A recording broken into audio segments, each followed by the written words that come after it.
Winnipeg Sports Talk Daily with Andrew Hustler Paterson and Michael Remis.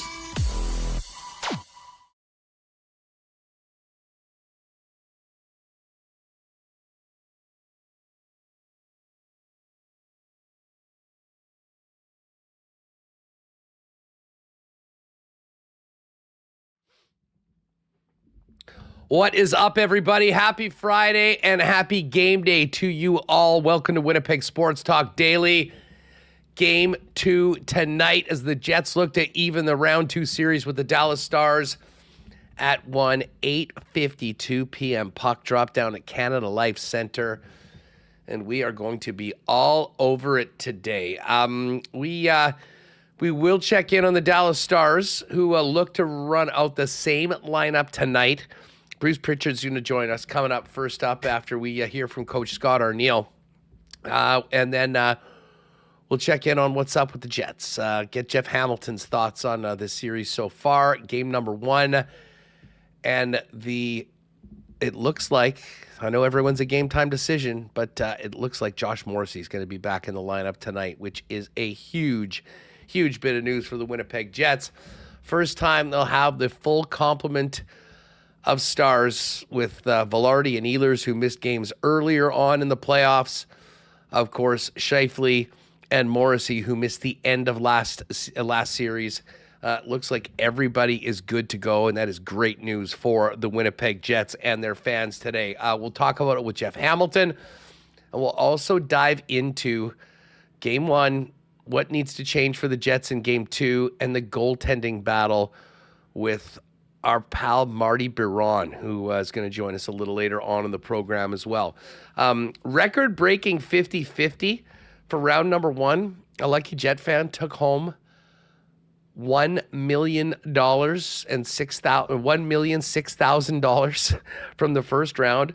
We'll have a quick chat with Dwayne Green from the True North Youth Foundation to let you know how you can get in on the riches and the benefits of buying your tickets early because of the prizes, including tickets to Game 5, as well as early bird prizes throughout. And then, of course, every ticket that is purchased for the 50-50 will be eligible for the grand draw at the end of round 2. And we'll see if we can get that sucker up past $1 million again. And listen, it is Friday. We missed Hacksaw last week.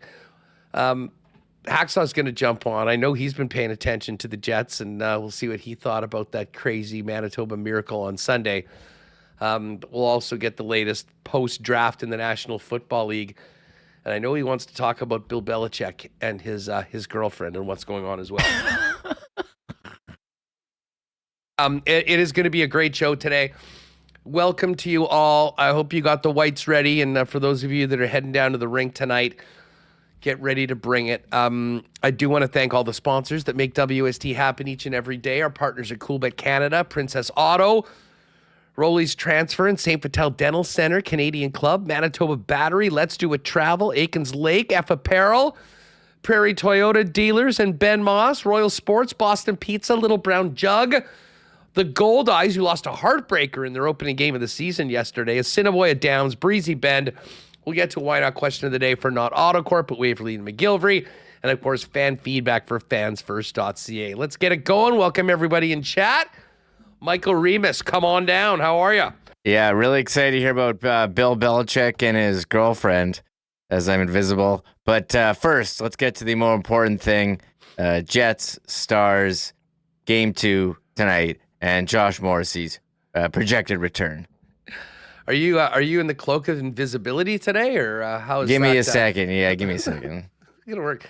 He's under the table, folks. He sometimes shows up to the show nude and then starts and realizes, oh my God, I don't have any clothes on. And does a quick change under the desk and then reappears with clothes and a hat. And here he is right now.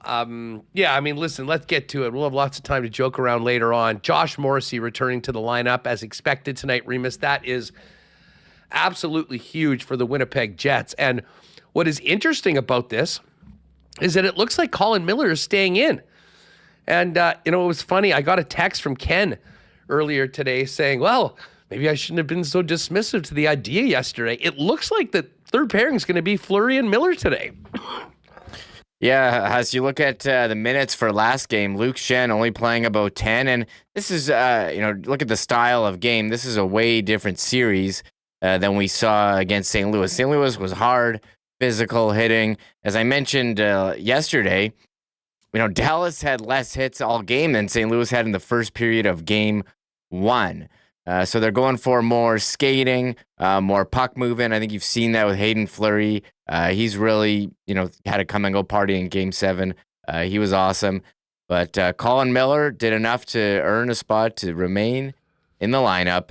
And we'll see what that pair looks like. I'm going to bring up the lines here. A bit of shuffling of the D pairs with Morrissey and DeMello projected, to be number 1. Scott Arniel, what he's saying, probably in. He's game time decision, but he's laughing. He was in. And Sandberg, Pionk, and Fleury, Miller. And then you talked yesterday with Ken about the look of Ehlers with Lowry and Appleton, but they're going back to what they start with: Ehlers, Nemestikov, Perfetti, Niederreiter, Lowry, Appleton, Tanev, Barron, Iafallo. But as we've seen, these aren't really set in stone. He can, if it's not going, he's not afraid to switch things up. Yes, indeed. And there you see at the top of the list on the left is one Kyle Connor, who we, for 5 years, have been affectionately calling KFC on this program. It has spread, it has grown, and now everybody knows about KFC. And yes, for those of you that are watching on YouTube, you see the Kyle Connor KFC bucket on my head. And get this, in a bold tribute to Winnipeg's legendary playoff tradition, KFC Canada has dropped a custom-designed whiteout bucket for Game 2 tonight at Canada Life Centre with one unmistakable facelift. Jets left winger and fan favorite Kyle Connor, a.k.a. KFC himself. The custom-designed KF Connor bucket will be handed out to 10,000 fans inside the arena to wear for Game 2, tapping into the local fandom and the passion that Jet fans have for KFC. So, Remo, as I mentioned yesterday, these buckets will be on 10,000 fans' heads today. I have no doubt Kyle Connor's going to have a huge game. Can you imagine what a hat trick would look like tonight if he ends up popping 3? Oh, my God. And we're having some fun in the Discord. Has Tristan Rivers, who does the Marbles Race theme song, wrote that his band rehearsal was canceled. So he took a detour to go on a pilgrimage to the Holy Temple. The Holy Temple now in Winnipeg being this KFC location that has now changed the face of Kyle Connor, which is pretty incredible there. Unbelievable. Like, that is activation. Like, let's give our friends at KFC Canada some credit. Not only do we now have delicious KFC options inside Canada Life Centre, but the fans are getting the KFC bucket today. And one of the KFC locations in Winnipeg, shout out Tristan with his patented pink Sev hat, making the pilgrimage. And he probably went and took the advantage of the Jets game day deal, the $4.95 Big Crunch. So Kristen did that. Today, if you're there, you're going to get one of these. You're going to stick it on your head. I got to move my headphones when I do this. Oh, my God. And cheer on number 81. As I said yesterday, it is an auto bet for a Kyle Connor goal tonight. But the dream scenario on top of the mandatory Jets win would be 3 for KFC. And the bucket's flying. Yeah, what a scene that would be if you did see all the buckets on the ice. Hopefully, lessons have been learned since Peanut Butter Night, and we don't see. Well, I guess the buckets, they're pretty lightweight. I don't think anything bad would happen with them, but I am looking forward to seeing what it looks like with everyone in them. Tristan did note he's wearing a 7-Eleven hat. 7-Eleven is actually the helmet sponsor of Dallas, so he may have to change his hat choice for this playoff series. Yes, I know. Dusty did a hilarious tweet. The Jets, because everyone knows that I am a big-time Sev guy. The Jets losing Game 1. But the Dallas Stars do have Sev on their helmets, and he did the old Alonzo Mourning gif. I was not at all. I don't care that the Dallas Stars. I think Sev is headquartered worldwide in Dallas. And if I'm not mistaken, they have 7-Eleven inside Reunion Arena because Mike did a tweet, I think, and sent us a picture the last time he was there. But if it's KFC versus Sev, Winnipeg is lining up behind KFC tonight. And hopefully Kyle Connor will have a 1-2, maybe a 3-piece tonight for Jet fans. But let me ask you, what do you think about Schenn being out and Miller staying in the lineup? We sort of talked about that briefly with Ken, but not very much yesterday. Yeah, I think it makes sense. You've seen how Fleury is. The two have played before. I wasn't sure if I liked Miller on his off wing. Seemed to have some trouble there, but you get Miller back on his natural side. He's got a booming shot, and we saw that last game. And Luke Schenn, look, he only played 10 minutes last game. And I think this isn't that physical series that you saw, and this is more of a skating series. I think it leans to Miller's strength. So I do like the move. I'm curious to see what their minutes are going to be tonight, but I think having Morrissey back, absolutely huge for the Jets, huge on the power play as well, which did not score in 4 opportunities in game 1. And for Dallas, they're still without their number 1 defenseman, Miro Heiskanen. He won't be playing, so this is a big opportunity for the Jets to get the split at home before returning to Dallas when they finally have, everyone is healthy. Ehlers in, Velarde in, Scheifele in, Morrissey in. Now, are these guys 100%?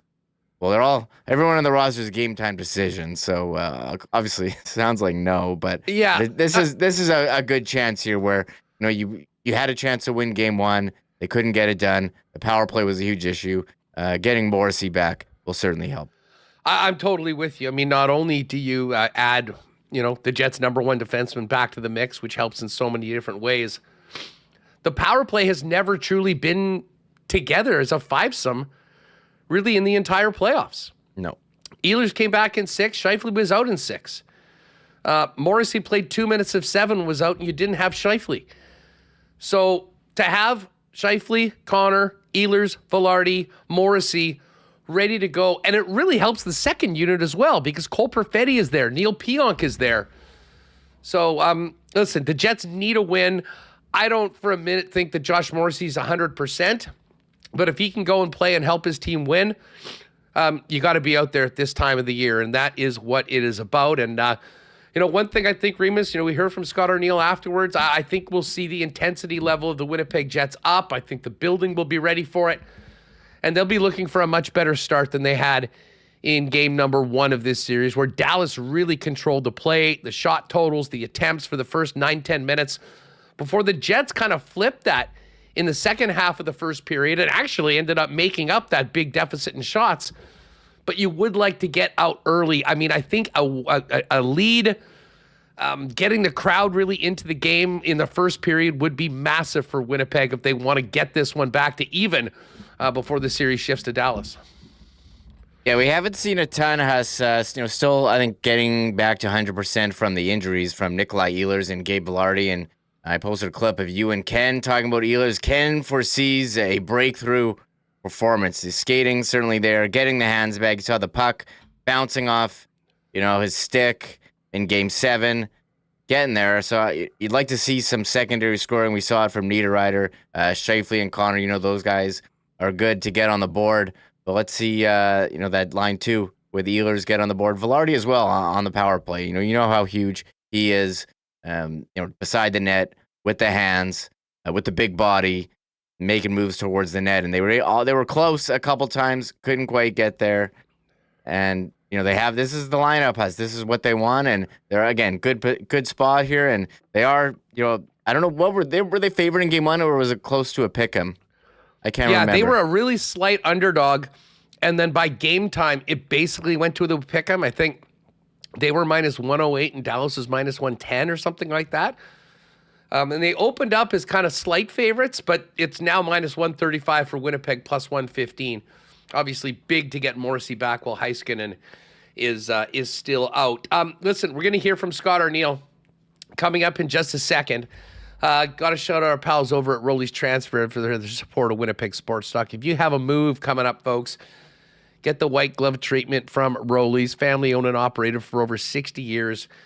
and the most trusted name in the moving business. Head on over to Rollies.com or hit on request an estimate, put in the promo code WST, and get a great quote and lock it in for the white glove treatment that's made Rollies the most trusted name in the game here in Manitoba.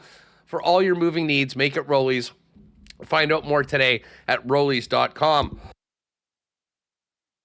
Our friends at St. Vital Dental Center are making smiles look that much better, and they've been doing it for generations of Winnipeggers and Manitobans. Now, though, with the beautiful new facility with state-of-the-art equipment, conveniently located in St. Vital at 167 St. Anne's with free parking in the back, St. Vital Dental Center, great supporter of Winnipeg Sports Talk, and would love to take care of all your dental needs for you and your families, taking care of customers from 6 months old to 99 plus, with everything from cleanings right up till dental implants. Find out more on everything that St. Vital Dental Center offers customers and patients today and book an appointment over at stviteldental.ca. You know, Remo, I'm going to be popping by to see you later on, dropping off a 12-pack, the club pack of the new Canadian Club, ready-to-drink coolers. Man, they are good. You got the cocktails, the original Canadian Club and ginger ale. They've now added the Canadian Club Citrus Smash and the Canadian Club Half and Half, which is basically an Arnold Palmer made with the iconic Canadian Club, Canada's original and favorite Canadian whiskey.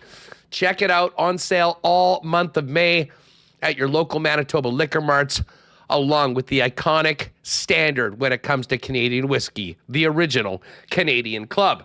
And got to shout out Donnie in Manitoba Battery. Donnie's given the wake-up call to everybody in Winnipeg. It's time to stop overpaying for batteries and get to Manitoba Battery for all your battery needs.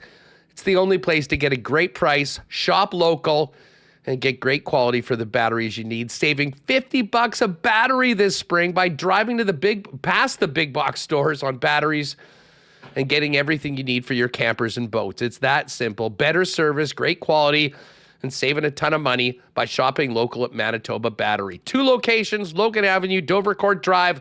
Learn more at manitobabattery.com or give them a call at 783-8787. All right, well, I try and get this cough through and just power through, Remo. Let's hear from head coach Scott Arniel before we head down to Dallas. Here is Scott Arniel on what he wants to see from Colin Miller, who's staying in the lineup tonight over veteran defender Luke Schenn. Yeah, tough situation. Obviously, going back to the last series, he had to go in on a game day because Mel got sick on game day. Even last game had to go in because of the injuries, had to play the left side, and did a real good job. And it's tough. Now he can go back over the right side. It just, he's the type of guy, the veteran guy that's played at this time of year. Has experience in the playoffs, and that's what you look for. You look for guys that, don't get rattled by the moments, and he's got lots of skill that it certainly helps us offensively, jumping in the rush, that big shot, but defending as well. He's got good feet, gets into people, and has a little bit of an edge to his game. So, just need all that stuff from him tonight. This goes back to that conversation I had with Ken. And listen, I'm not going to say I didn't have any inside info. It was just more a conversation on, because Dallas is such a different team than St. Louis, and because the challenge of what St. Louis or Dallas is bringing it is so less physical. Does Colin Miller maybe make sense as an option that you wouldn't have really thought about for round one? Really hoping to have those big bodies that can go toe-to-toe with what St. Louis was bringing. And we didn't talk about it for a long time, but, obviously the coaching staff's been thinking that, Miller has impressed when he has been out there. It maybe isn't as important to have that massive beef and strength on the blue line as much as the ability to quickly move the puck out and add a little bit more offense that Colin Miller certainly does. So really looking forward to seeing that, Miller-Fleury pairing tonight, and, how much ice time they'll get. I guess we'll see. You're going to get a steady dosage of Pionk and Sandberg, and presumably Morrissey and DeMello. Here's what Arnie had to say about Josh Morrissey, who was out in the full contact jersey skating with his regular partner. You said healthy and up and running, Scott. Josh Morrissey, he took his reps. Yeah, He's on he the did. power play unit. You're healthy and up and running. Can we expect him to play tonight? Probably.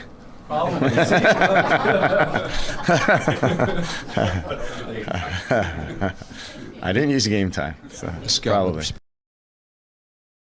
Listen, that didn't sound like a hard game time decision for Coach Arniel. I mean, it is the playoffs, but I mean, I think that the big smile on Scott Arniel's face pretty much told the story that every Jet fan wanted to hear. Yeah, he's going with, everyone's a game time decision. But you saw a smile there when Morrissey's coming back and Murad asking about it, and he went with probably. So what do I have in the title of this stream? Projected to return. Now, again, there's playoffs, game time decision, but seems like he's in. He practiced. That's accurate and that's safe. Practice with a regular jersey, took reps on the first power play, had the same jersey color as partner Dylan DeMello. All indicators that he will be in the lineup, and Arniel adding probably. Why not just say what you got to do a little gamesmanship here, even if you got a big smile on your face?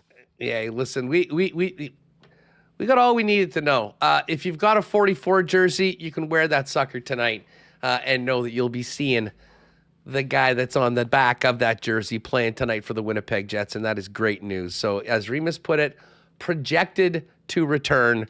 Everybody a game time decision, as they always are around the playoffs. Hayden Fleury's been great the last couple of games. Forced into it in Game 7, played over 33 minutes in that 7th game, going into double overtime. Here's what Arnie had to say about the contributions of Fleury on the blue line.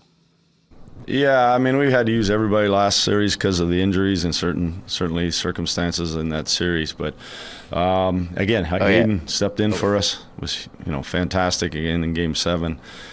Played another game in the St. Louis series. But just again, another guy that's been here all year that's kind of helped fill some of these holes when we've had some injuries and played extremely well. Again, another skill set. He's real mobile. He can skate out of trouble. Again, another guy that can be a part of that rush. Part of what we're talking about, getting after Dallas here and getting on our toes, and that's what he brings to our game. All right, so there's Arnie on Hayden Fleury, and he has really been a nice addition to the blue line all year long, but particularly when this team needed him the most. A brilliant performance in game number 7, and certainly earned the confidence of the coaching staff. And looks like he's going to be on the blue line with Colin Miller, which means Logan Stanley, who is still, I believe, not cleared, but with Luke Shen sitting out for the first time as a Winnipeg Jet. Now, a guy like Luke Shen's played here, and he has been to the American Hockey League and back. He's won a Stanley Cup. He can handle it, and he understands what pro sports and what the playoffs is all about. That doesn't make it any easier for the head coach to tell guys that they aren't in the lineup. Here's what Arnie had to say on that. It's not just the playoffs. It's hard during the regular season when you got to tell a guy that he's not playing. Everybody wants to play every night, and it's hard. It's hard conversations. But the guys also recognize too that we're hoping to play for another month here, and we've used everybody or a lot of guys already, and they're still part of it, and it may happen as quick as tomorrow, Game 3, but just always to be ready. You never know how it looks, how we're going to go about things, and guys have been good that way. They're not happy, but they recognize what we're doing. As we saw the lines earlier, but the scratches for tonight on the blue line, Hainala, Stanley, Shen, and up front for the Jets, Gus, Kupari, Jad, and Dominic Toninato. But the PP is back. And for the first time in this playoffs, as we talked about in the opening, you will have Josh Morrissey on the blue line. Kyle Connor and Mark Scheifele are going to be there. And the guys that were missing at the beginning of the round, Gabriel Velarde and Nikolai Ehlers, will be back. How excited is Arnie to have all of his horses back on PP1? Let's hear. I mean, the last, it's probably been, the last 3 weeks of the season, maybe more than that, obviously with Gabe out and then losing Nick and then losing Scheif. It hasn't been together, and just to see it in practice there a lot, yesterday, or not yesterday, but last, kind of seeing it moving again out in the ice, that cohesiveness. Like you mentioned, P did a good job, being the quarterback up on top last game. There's some things that we saw. There's some things that we need to take advantage of. Maybe Dallas has a real good kill, really aggressive, and I just like those five have some cohesiveness as a group. Obviously, all year long being together and having success. So we really need them to be a big threat if it gets back to being where our power play is dangerous every time it steps out there. It really puts the opposition on their heels about taking penalties. All right, so there is Scott Arniel. On the return of the power play. And listen, they weren't able to make Dallas pay for being careless, or like Jamie Benn taking dumb penalties, and that's something they're going to have to do. Take advantage of take advantage of being on the man advantage when they do get to 5-on-4. Specifically with Morrissey, it's much more than just the power play. Here's Scott Arniel on what Josh Morrissey brings in his return to the lineup. He's a part of, obviously, our rush. He's a part of, that offensive side. He has a skill set that, when the puck's on his stick, whether it's a pass or whether him shooting it, he what he does with that shot of his. We've seen it often diving in. But the other side, too, his feet and his mobility, like they have more than just one good player that's playing it really well right now. They have some other really good skill players that are quick and that they can make plays. Josh and Mel have done a great job for us the last couple of years of playing against top-end players. And now having him with, having Sandberg and Pionk, our top four, back together, that's big. That's big. So, this time of year and against these good teams, that's what we need from them. So there you have it. Josh Morrissey back into the lineup. And as he said, I mean, we can talk about that third pairing, and the third pairing has to hold up their end of the bargain, Remis, but having your top four set and being able to roll out your top two pairings as he has done all season long, that is so important. That's not something that, they were able to do, which made that performance in Game 7 down to 5 players that much more impressive. Yeah, double overtime with 5D. You're also missing your number one center, Mark Scheifele. What an incredible performance that was in Game 7. Yeah, I think every time there's a Game 7 and a team's down for the rest of NHL history, they'll be saying, oh, the Winnipeg Jets were down 2 back in 2025, and they scored 2 goals with the goalie pulled, including one with 1.6 seconds left to take it to overtime and win. So that performance, absolutely legendary, and yeah, to do it without Josh Morrissey, incredible, without Mark Scheifele. But now, here we are in Game 2, where finally everyone's back. Ehlers, Velarde, you got the power play, the penalty kill. Very excited to see what the team looks like here, as now we're in Game 2.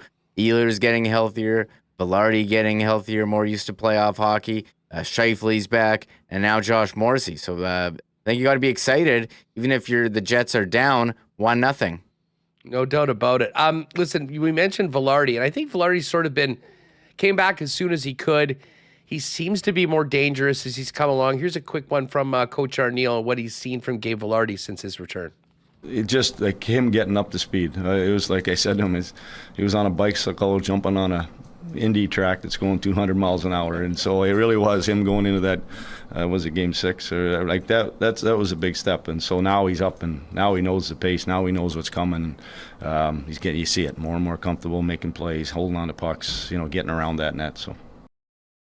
All right, so there's Gabe Velarde, and one more clip before we head down to Dallas. The Jets did not have success on the power play. They'll be buoyed by the return of Josh Morrissey, but here's what Coach Arniel had to say about the challenge posed by the Dallas penalty kill. First, they're aggressive. They're really quick, and they're coming, and they're this is a little bit some hybrid with Carolina. This is Florida. There's a little bit of mix. Everybody. There are some they're playing how they play the pop guy a little bit different. They play with their defense compared to some teams that play with their forwards. So that's kind of that video that we looked at from the other night. And then certainly when we played them near the end of the year, there's some stuff there that we're looking to expose. So, they're going to try to do the exact same thing to us, obviously, make changes. But they're good. They're good at it, and we have to be fast. When we're fast with that puck movement, that's when we have success. All right, there is Scott Arniel. Now, to get ready for Game 2, Jeff Hamilton will join us a little later on, Marty Biron as well.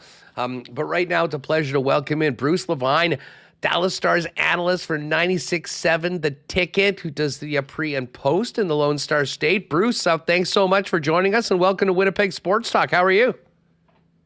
Turn me on. Always love to talk hockey, even if it's with the enemy. And looking forward to the chat here because you can't go wrong with the Stanley Cup playoffs. Yeah, no doubt. Well, especially the Central Division. I mean, it is.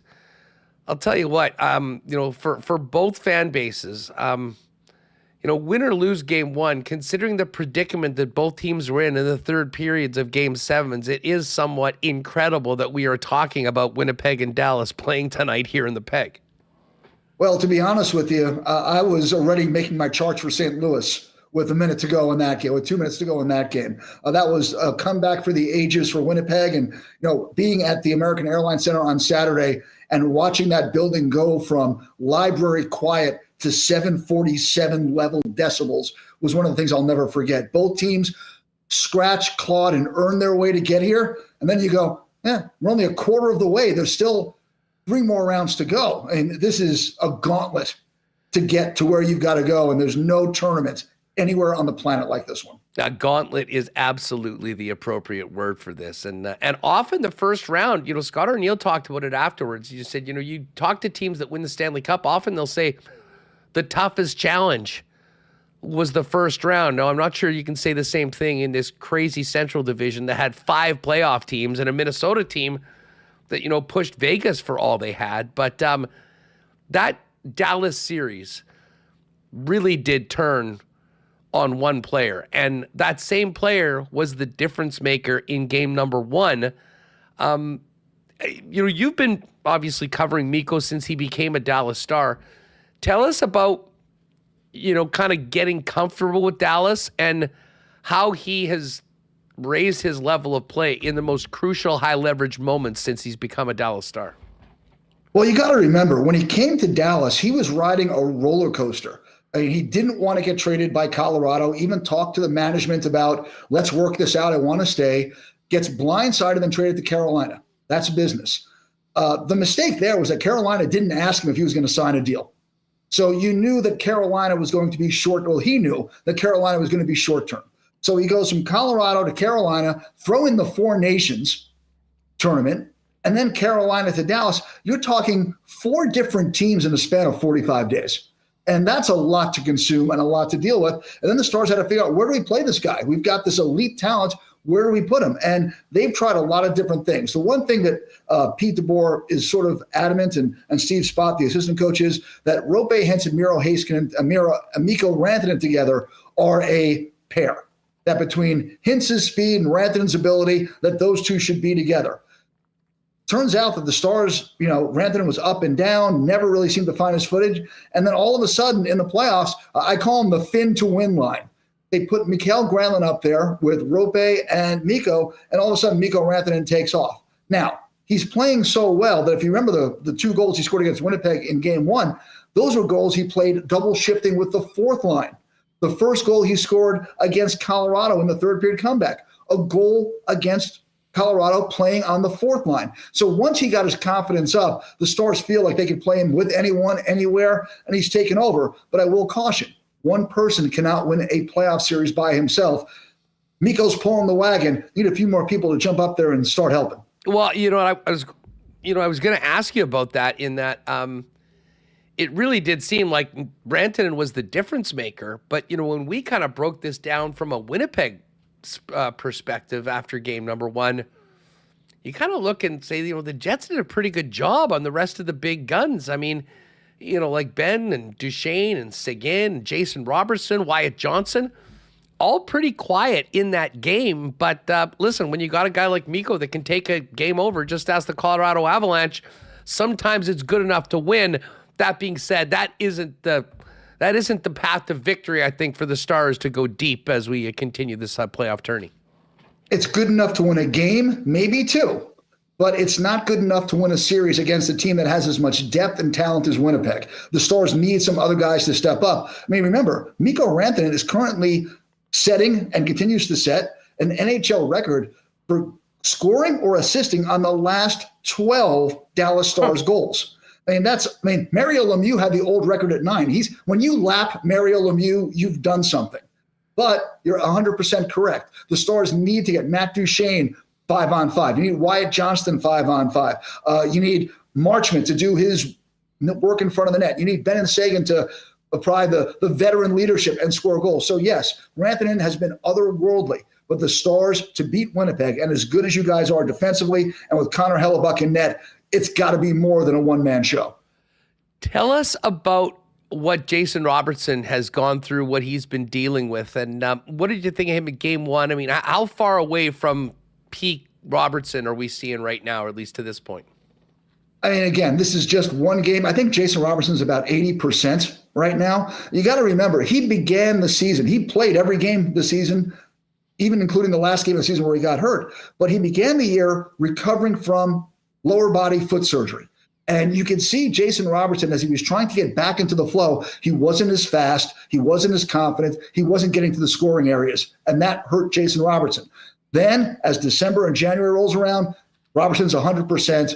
And if you had to pick the Four Nations team all over again, Jason Robertson, the way he played from January on, is a lock for that team. So you hope that Jason Robertson, whatever the lower body injury is and the team is not disclosing, we all have our theories, but whatever it is, you hope that Jason Robertson can get back to 90, 95% because he is a guy. We talk about guys who need to finish. I thought he was okay in Game 1, but the bar wasn't set very high. It was really, as Scott Arniel said, you jump into the playoffs. It's like jumping on the treadmill at 10.0 from standing still. It's not easy to do. I expect Robertson to improve as the series goes on and hopefully put a few pucks in the net for the Dallas Stars. Wyatt Johnston was a big factor in the first round.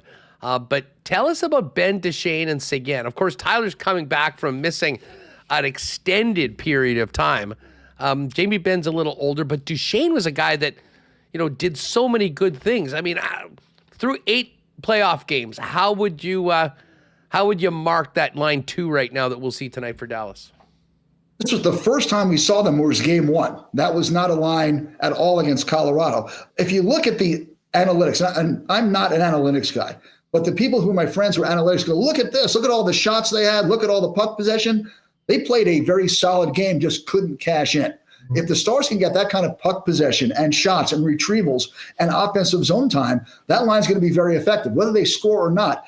Everyone likes to use the phrase tilting the ice. That line tilted the ice. So you need to have those kind of veterans out there pounding the puck, getting the puck back. Eventually, they're going to score some goals. As for Tyler Seguin, it's an incredible story. He had hip surgery in December, and he did everything humanly possible to get back for the playoffs. In fact, he spent close to 6 figures to turn part of his house into a rehab center with bariatric chambers, infrared lights. He wanted to be here for the playoffs. So the fact that he's here, scored the game-winning goal in Game 3 against Colorado is a testament to how much this team and being in the playoffs means to Tyler Seguin. Bruce, Scott Arniel kind of, with a smile on his face earlier, told us everybody is a game-time decision. We take what we can get right now from coaches when it comes to who might be playing, but maybe the biggest story around the Dallas Stars throughout the second half of the season, and certainly right now in the playoffs, is Miro Heiskanen, who is arguably one of the top defensemen in the entire National Hockey League, and a guy that completely changes the Dallas Stars when he is in the lineup and on the ice.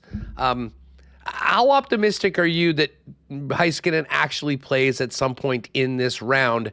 And how different do the Dallas Stars look when he's in the lineup as opposed to out? 70-30 that Miro Heiskanen plays in this round. I haven't asked Pete DeBoer if the sky is blue yet, but I'm not sure at this time of the year I would get an answer as to yes. These are coaches. They're not going to admit to anything.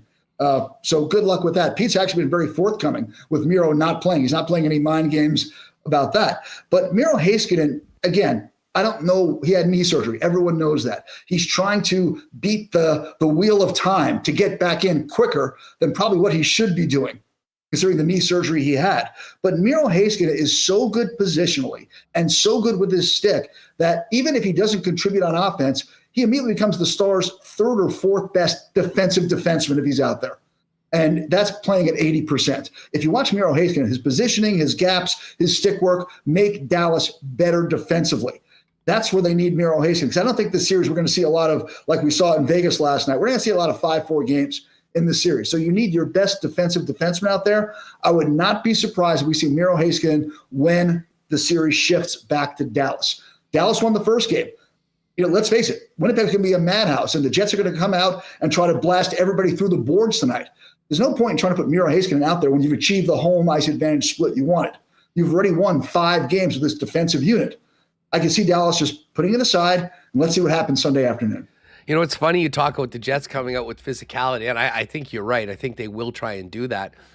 I mean, for those of us that watched the 7 games of Winnipeg and the Blues, it almost looked like we were watching an entirely different, not necessarily sport, but just, the Blues had more hits in the first period of Game 7 than the Stars did in the entire game.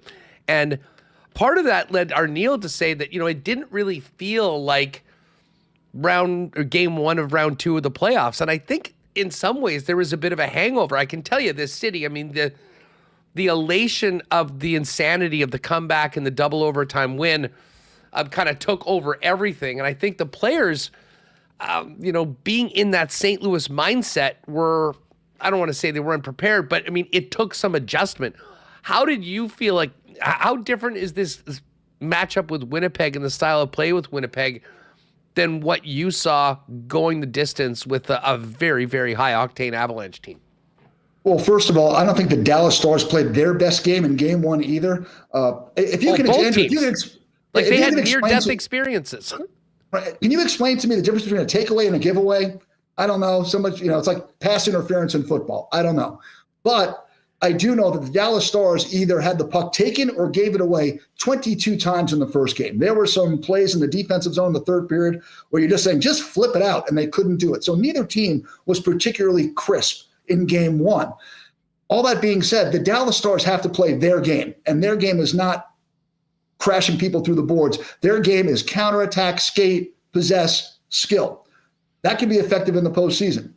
All that being said, the one thing that you talk to every Dallas Stars player, when they talk about Winnipeg, they use 2 phrases, structure and buy-in. As good as Colorado is, they do give up the odd man rush, and they do get caught in their defensive zone scrambling around when they've been caught in the zone for a while. Winnipeg has an amazing ability to stay calm, stay focused, and stay in the system. And that's the hard part. You look at Dallas's goals, you have a rebound, a deflection, and a puck off the skate of a defenseman. None of those are going to be hung in the Louvre anytime soon. But that's what you've got to do against Winnipeg. Pucks to the net and go for the bounces, the rebounds, the ugly goals. We're not going to see 2-on-1s that are going to go on the highlight reel. And the Dallas Stars know that you've got to beat the structure of Winnipeg. That's what makes you guys so good, is that everyone buys in, everyone plays their role, everyone knows where to be. And that's the hard part. Yeah, and I imagine the Stars pretty much know what they should expect tonight. And I think back to, as we went down, listen, full disclosure, none of us had the Jets winning the President's Trophy at the beginning of the year. I think most of us thought that, hey, this could be a playoff team. They could probably be in the top 3 in the Central if they play really well. But, when it became apparent that the Central Division was very much on the table, and post-trade deadline, knowing that Rantanen was in Dallas, Brock Nelson had been added to the Colorado Avalanche, there was a real carrot. Ironically, it was still the toughest series like crazy to play St. Louis, but we all were having that conversation. Win the Central Division. Try not to be in that 2-3 mix.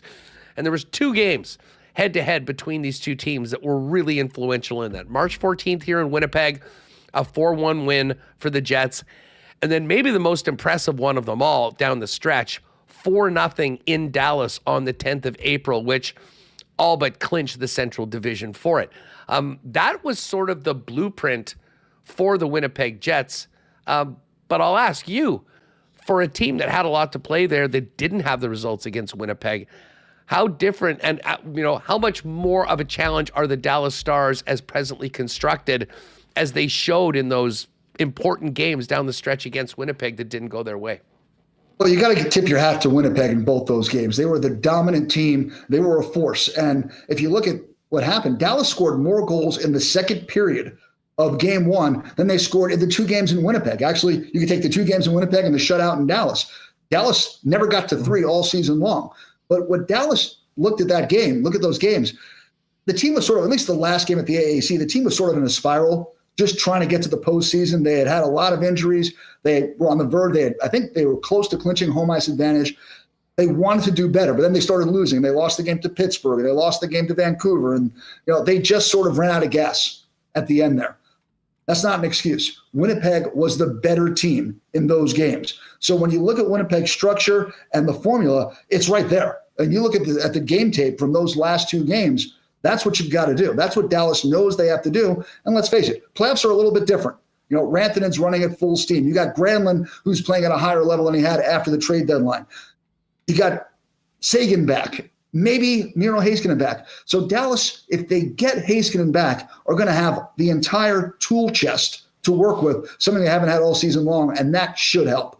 Yeah, well, and that's the situation the Jets seem to be in tonight for the first time, certainly in the playoffs, with Josh Morrissey coming back, and certainly people around here are hoping that will help the Jets to victory. I know you got to run. Just quickly on the way out, thoughts on the goaltending matchup? I mean, the Jets got Connor Hellebuyck back at about the 3rd period of Game 7. I mean, that did not look like him in the first round for the most part.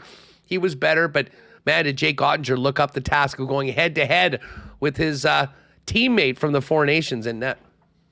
This is a heavyweight goaltending battle for the championship of America. These guys are special. And I did not buy that because Connor Hellebuyck had ups and downs in the first round, that it matters at all in the second round. You remember the Dallas Stars last year in the Western Conference Final were up 2-0, 2-0 on Edmonton, and Stuart Skinner looked like he was going to get pulled at any moment. All of a sudden, he becomes the best goalie in the world.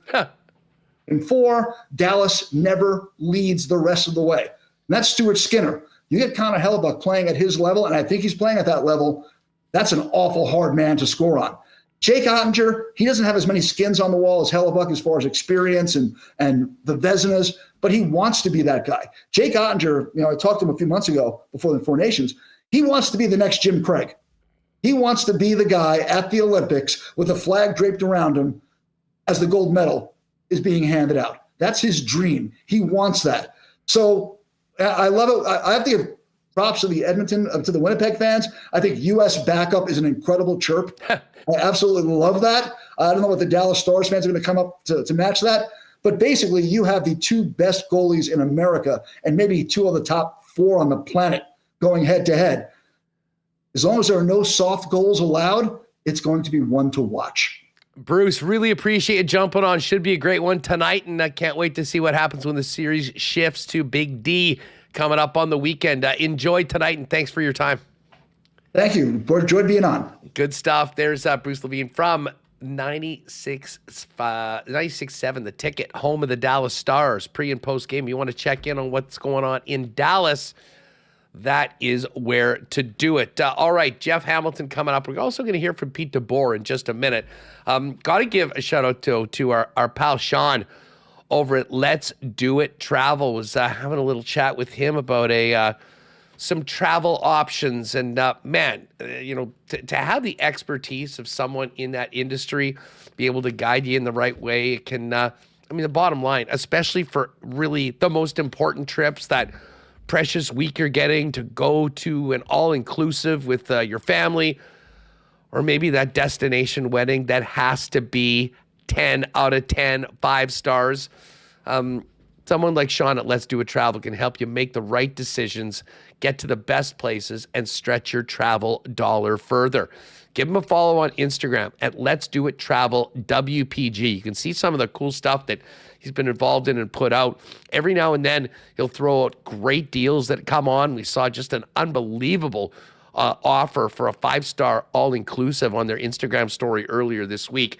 And great content as well over at letsdoittravel.com that Sean's been putting up. You can Stretch that travel dollar further and make the right decisions and get great customer service as well. And by the way, waiving booking fees for all WST listeners. So make sure when you hit them up, let them know Winnipeg Sports Talk sent you to get those booking fees waived. Shout out to Sean and thanks to Let's Do It Travel for their support of WST. Whiteout Mania is back in full effect tonight, everybody. The street party is going to be banging, the party in the plaza, and of course, Canada Life Centre is going to be an absolute madhouse.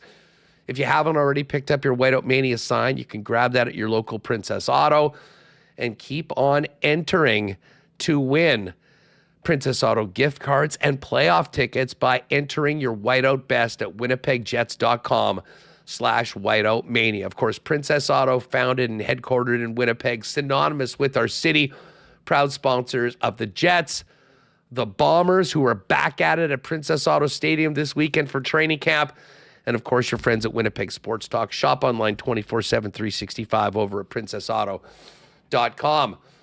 If you are thinking about an amazing summer trip, maybe a little different this year with what's happening south of the border, why don't you keep it local and in the province? Because our friends at Aikens Lake have a world-class fly-in fishing experience waiting for you, where you can be on the water in 2 hours from the city of Winnipeg. World-class fishing and even more world-class hospitality from Pitt, Julie, and the amazing Aikens team. Go to aikenslake.com and find out all the information on availability and options for the 2025 fishing season, and give them a follow on all the socials at Aikens Lake. And hey, a big congrats are in order. 15 years for our pals at F Apparel. Tomorrow, they have done, I was just reading this in yesterday's Free Press, and check out the article if you missed it yesterday. Or maybe it's in today's. I don't know. It was last night that I was reading it online.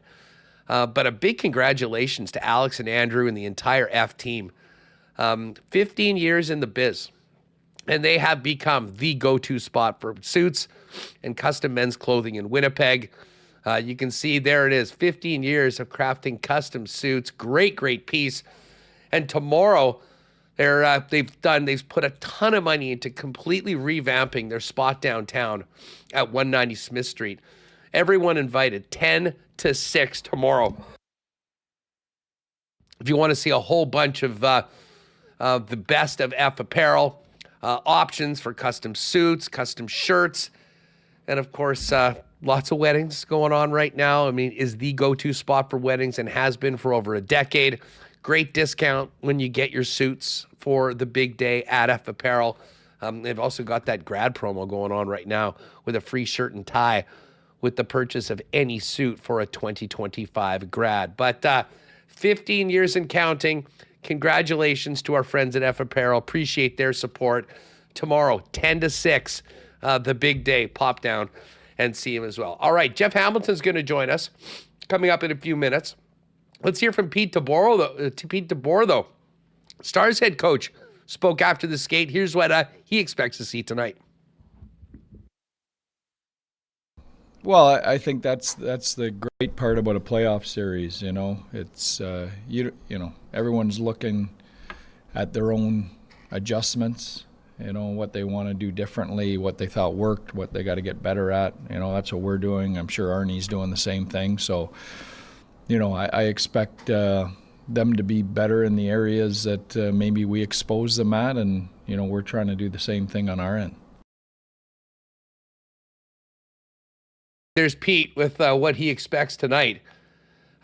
Listen, they don't have Miro Heiskanen tonight. They're hoping to get him back at some point, but they are where they are right now. And DeBoer talked a little bit about just how his defense has stepped up, much like the Jets did in Game 7, how his defense has stepped up without their leader on the blue line in Miro.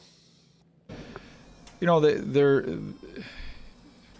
it's a different group, obviously, without Miro in there, and a different group than probably we've played with in the past. You know, when you think about guys like Nils Lundqvist, like, you know, we had more puck movers and a little more offense from our defensemen joining the rush. You know, this group is big and solid, you know, and they take a lot of pride in defending. And, you know, so we're built a little differently that way, but I think, you know, they've been really effective.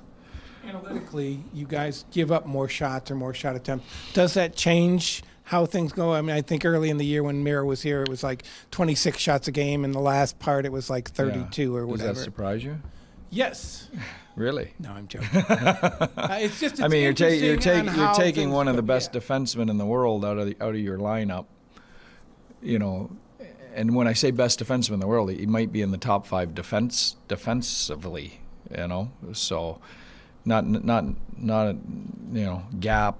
Not doesn't even take into account the puck possession and the time we have the puck when he's on the ice. So that doesn't surprise me. But we found different ways, and we give up some shots. But we just came off a 7-game series against Colorado Avalanche. There's not a team in the world that isn't going to give up shots. So I'm okay with that.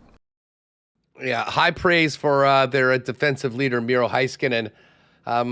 Hopefully the Jets can take advantage of another game without him on the blue line. The guy that they did get back was Jason Robertson.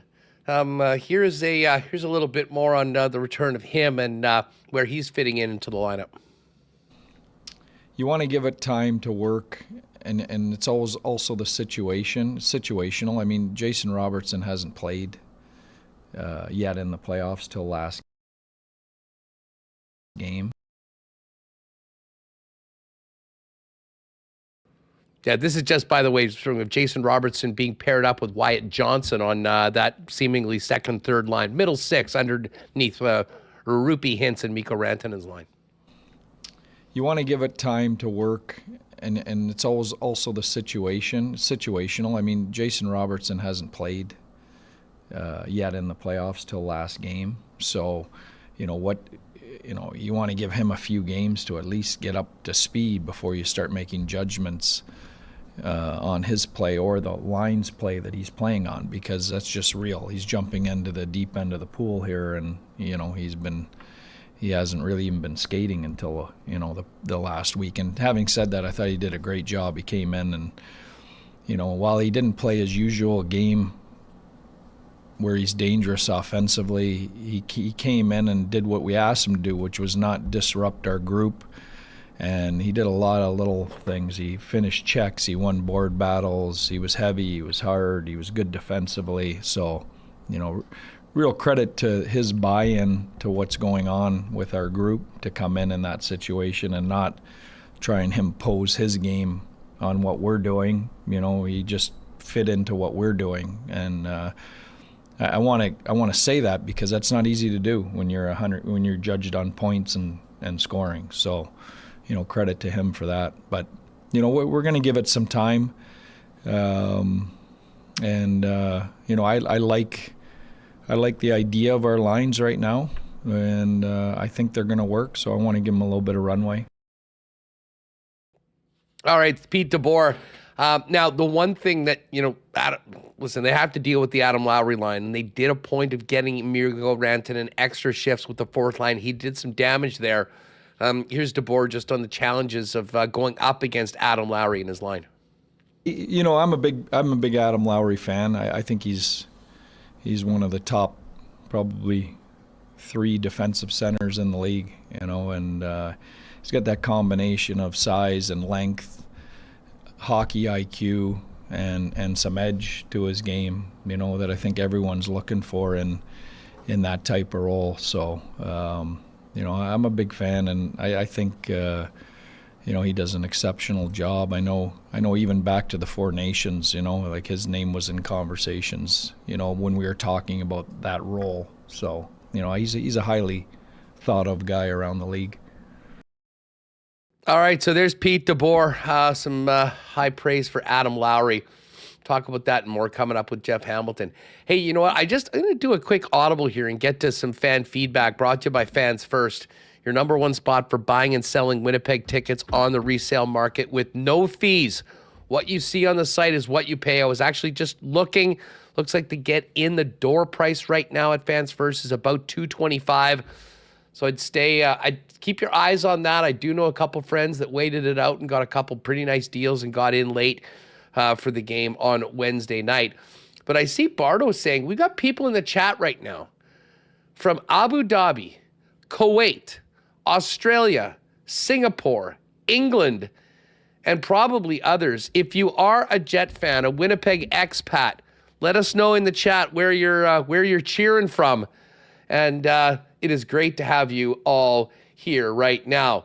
Lots of talk about the chant with U.S. backup. XP Black Eye says Bucky's backup would be better.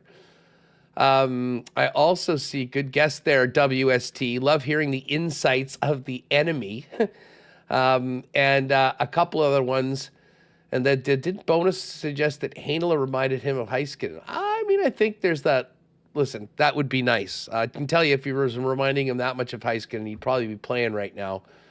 But a lot of love for love. And everything's bigger in Texas except Pete DeBoer's personality. And Roy Mack, hey, are those KFC bucket hats only available at the game? Yeah, as far as I know. I mean, who knows? Maybe KFC is going to do some sort of promo in store, but they're giving away 10,000 of them tonight. Right here, the bucket hat. I can't put it on over my headphones, but you get the idea. And Joey CA, Jets are going to win tonight because we are true north. Get real cheering from Morgan. Daryl Davies is in Columbia. Steiner's in Ottawa right now. Seabreeze is in Victoria, BC. Charlie Defoe is from Sherwood Park. Darth Skady is in Boise, home of the Blue Turf. Get out of here. This is awesome. Well, anyways, great to have you all with us.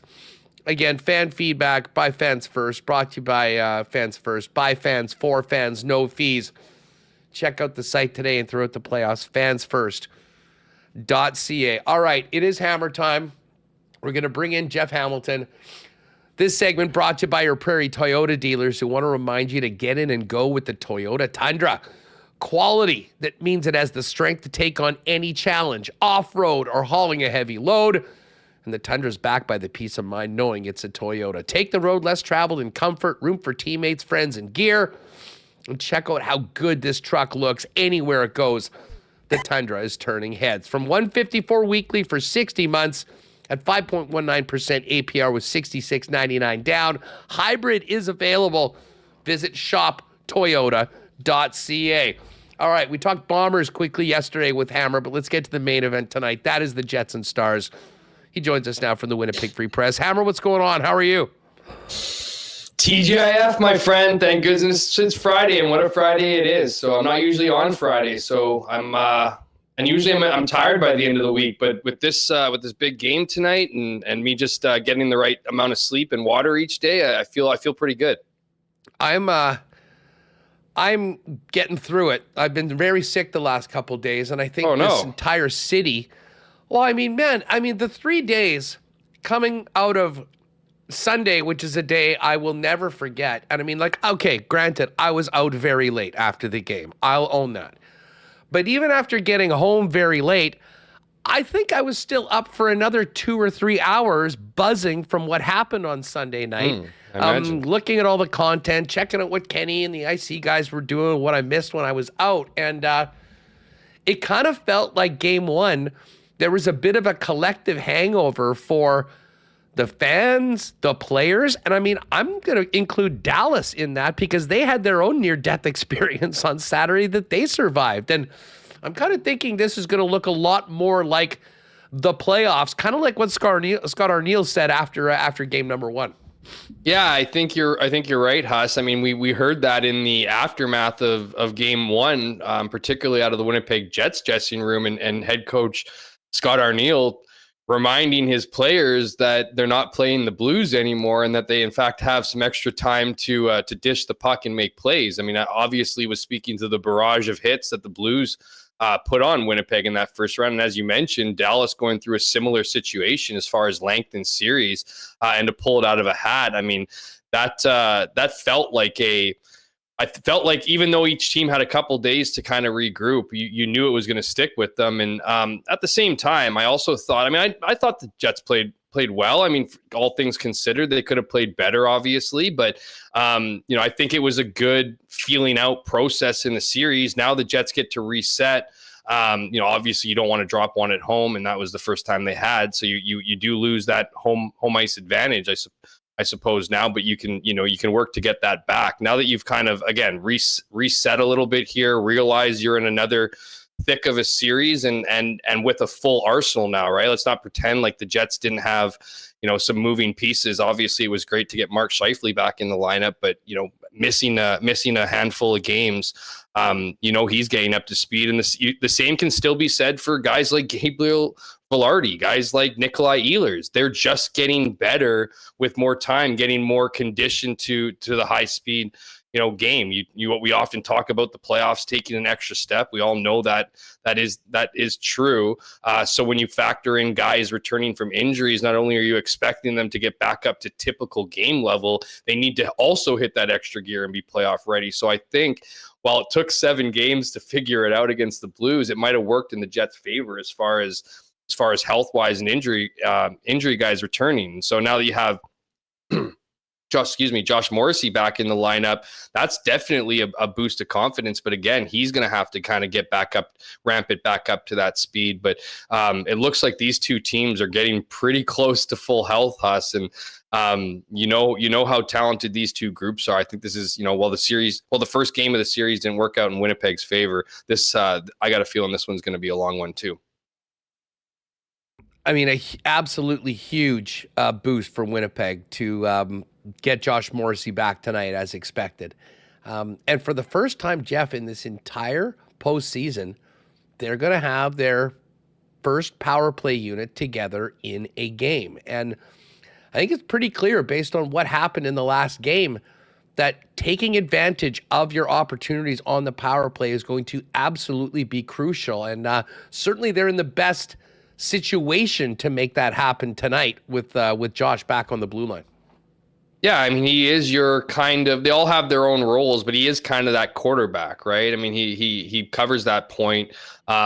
It kind of goes through him in a lot of ways. So, of course, having that stability back there. And, I mean, the power play is one thing, Huss. I mean, and I'm not trying to brush away from the power play, but just a guy who logs as many minutes as Josh Morrissey does is going to be a major impact in a game and as well as that trickling effect to the rest of his teammates. It's great that you had guys stepping up in his absence, playing astronomical amount of minutes. But you want to kind of temper those as well for the other players as they move on in this series and to their hope the next round of these playoffs. So, but yeah, certainly with bringing Josh Morrissey back to the power play is going to be a massive boost. It's going to give you that top group of 5 that we had seen all season perform and be atop the league. And that was the interesting thing too, Haas, as kind of the Jets were dropping like flies. I was somewhat surprised that they wouldn't just ride the one power play unit. It got to the point where it was pretty thin, but then you saw some success with that second group. I think with this group, I always look at this group when they have that top 5, and I think of much like, you look at teams around the league, the Edmonton Oilers, right? Like they lean on that number 1 unit. I wonder, for me, why the Jets don't, now that full group's back, why they don't, if they will, or I don't know if they will because I've never taken that approach, but I always just think to myself, that unit is so strong. Why don't they just get the full 2? Well, the one thing that I will say that, maybe on the other side of things is that the second power play unit this year has been quite effective. And like, I kind of get that argument when a couple guys are out and you're moving a Pionk or it was particularly when there. there's a couple guys were out, even on that first line. Yeah, I mean, like the trickle down effect is real though for the other unit now that Pionk and Cole Perfetti and Iafallo are there, who have played big roles in power play success earlier on. And certainly the PK is going to need to be. I mean, like the guys that Dallas can throw out there as lethal as any in the National Hockey League, even without Miro Heiskanen. And, both special teams will be good. But as far as the blue line goes, with Morrissey coming in, he'll be back with DeMello, and we'll see Pionk and Samberg, of course. And those 2 units, you got your top 4 back. They'll play big minutes. But it's very interesting to see that it's going to be Fleury and Miller playing. And I think this speaks to just how different of a challenge and matchup this is against Dallas than what the Blues were bringing. Ken and I were talking yesterday, and I kind of threw it out. Like, could he see a scenario that potentially Miller actually stays in and Luke Schenn isn't? And honestly, we didn't talk about it very often because we didn't think that would be a way they're going. And yet today, that is the case. Just thoughts on the decision. Why do you think they're going there? I mean, listen, everyone stepped up. This is not a matter of, I thought Luke Schenn was fine in game number 1, but it just seems like this is such a different beast that they're handling. The puck moving ability and the skating of Miller and of Fleury might be that fit. Certainly, it seems like coaches feel that that's the right decision for tonight. Yeah, I mean, a handful of things could all be at play at once here, Huss, including getting guys involved like a Colin Miller, right? I mean, giving a different look, identifying whether it's, a size difference compared to St. Louis, or if they're less physical and you need kind of, you need quick moving D-men to break out the puck. And, there's different things, right? You knew why. In the other part too, and Luke Schenn was fine in game 1.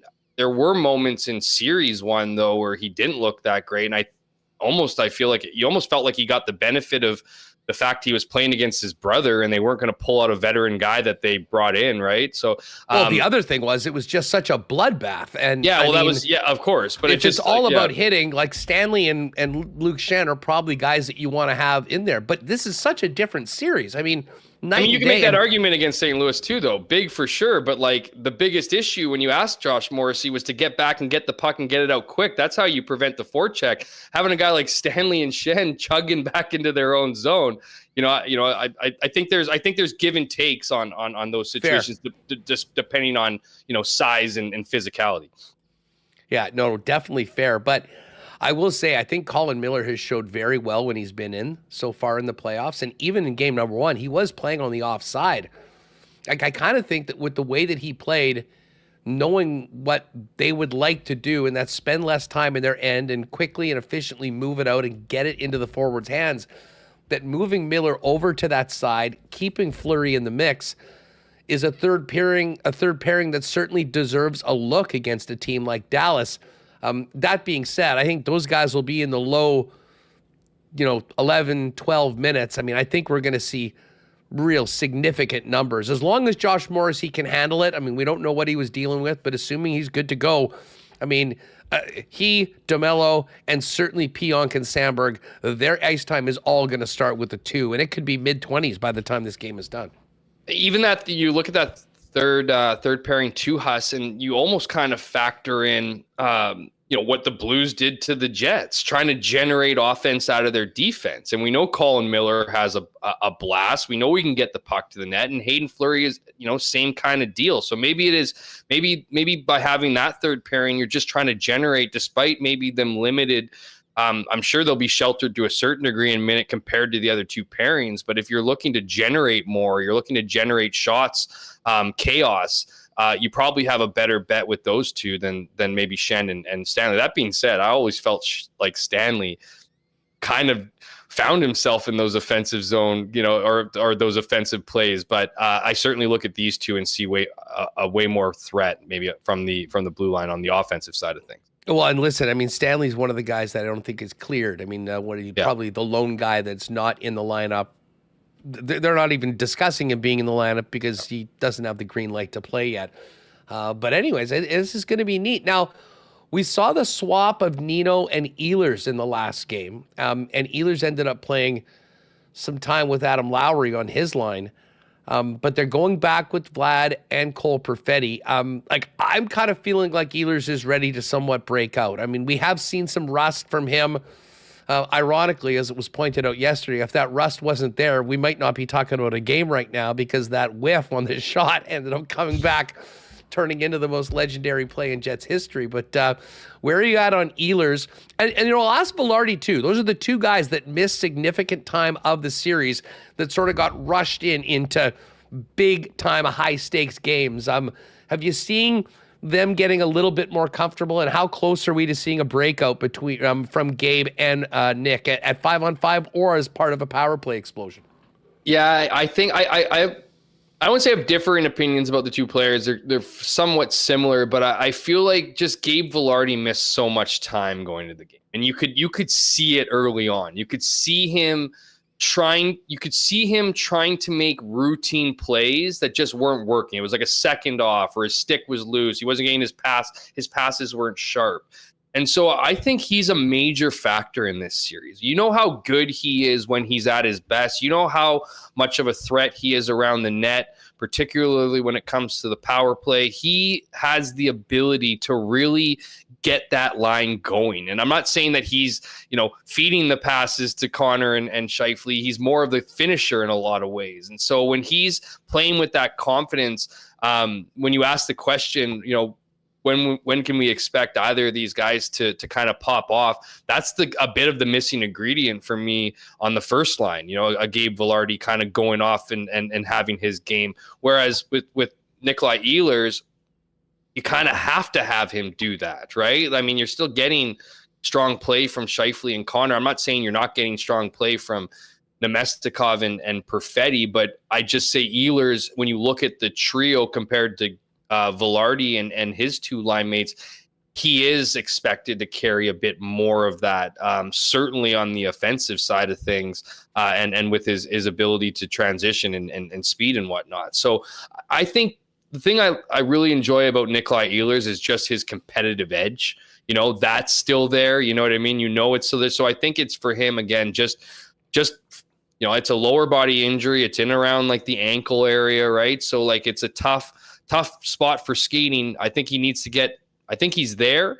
I just think you can see a lot more from him, but that's the same story, right? I mean, Ehlers, whether it's on the power play or whether it's bringing that offensive boost to the second line, you need to see him generate, especially against a Dallas team that is deep down the middle, has three really good lines, and has chosen, much like you see with Carolina right now, has chosen to put weapons on different lines so that you have a more difficult time in matching. So I think that second line is going to be so important here. Of course, it's going to be so important here. They're not just secondary scoring. They need to help out in the primary scoring parts of this series. And so while I think you've seen both, progress, obviously, I'd say maybe Vilardi's a little bit ahead of that as far as sharpness. But like you said, I mean, it's not like Nikolai Ehlers hasn't had his impact in this playoffs. As much as I'm expecting to see something from Ehlers today, and Vilardi, of course, is a big part of the power play in that top line, to me, this is the night for Mark Scheifele and Kyle Connor. Not only because they're giving away 10,000 of these buckets for people to wear on their heads. With chicken or empty? My dream. No, they're of course, I'm kidding. I know. I'm joking. Can you imagine a hat as he trick? tries to put it on his head? Well, just because I've got these stupid things on. Yeah, this is the proper. There it is. Oh, look at that. There's the proper. They're made for it. And I'm just saying, can you imagine a hat trick tonight for if Kyle Connor gets one?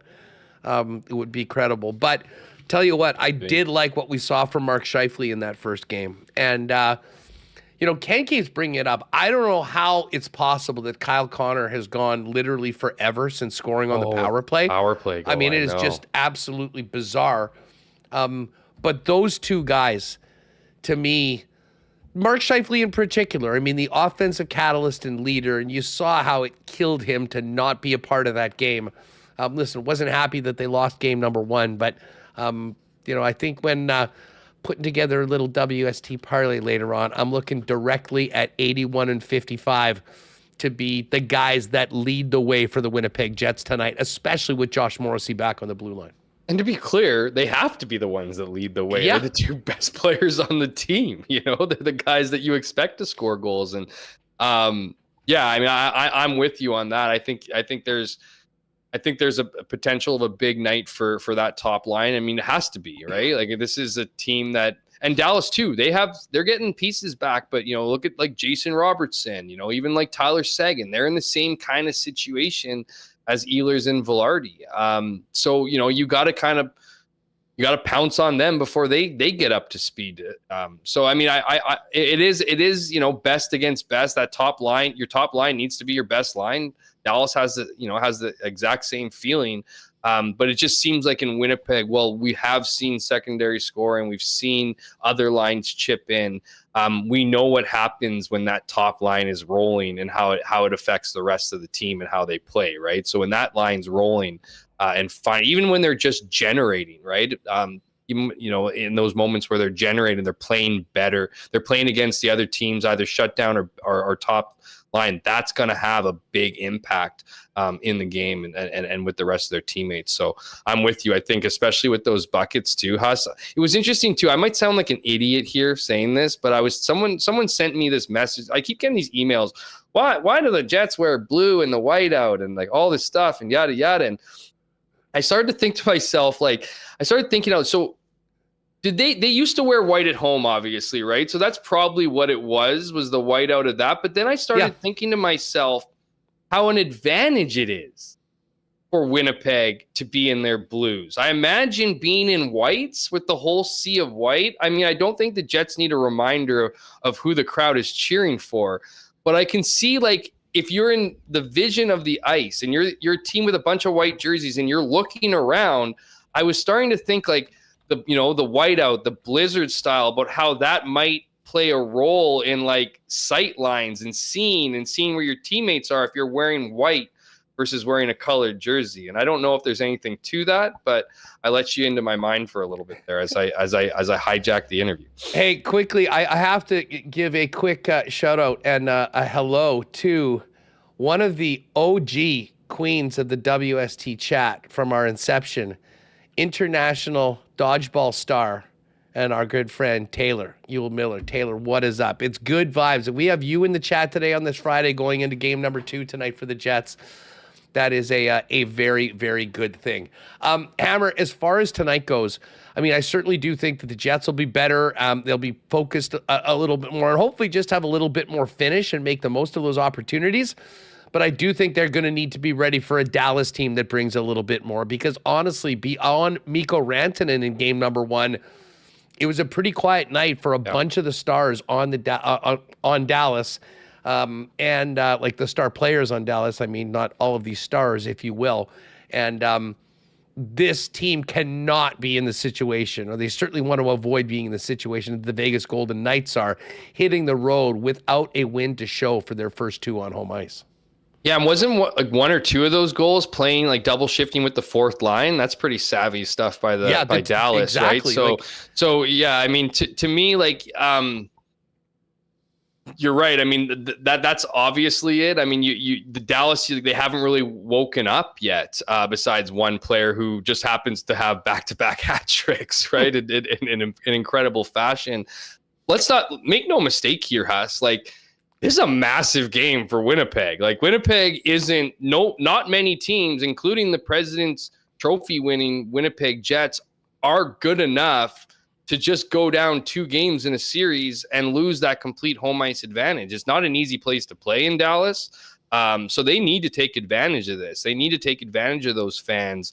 And I'm sure they will, but yeah, I mean, this game is a massive game. It's obviously not a must win. They will not be eliminated if they lose this game. But they put themselves in a very, very tough situation. That being said, Huss, something about this team when they're at, I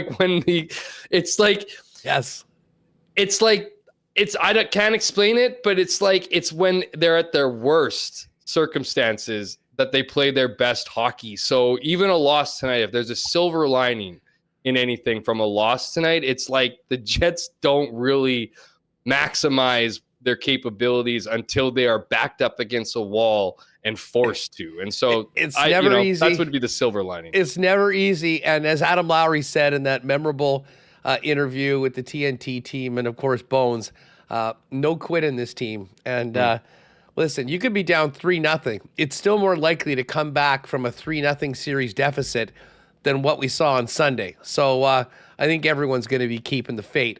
Hey, quickly, just on the way out, we got Bomber training camp getting going. I mean, you're going to be all over that as we get into next week in the Free?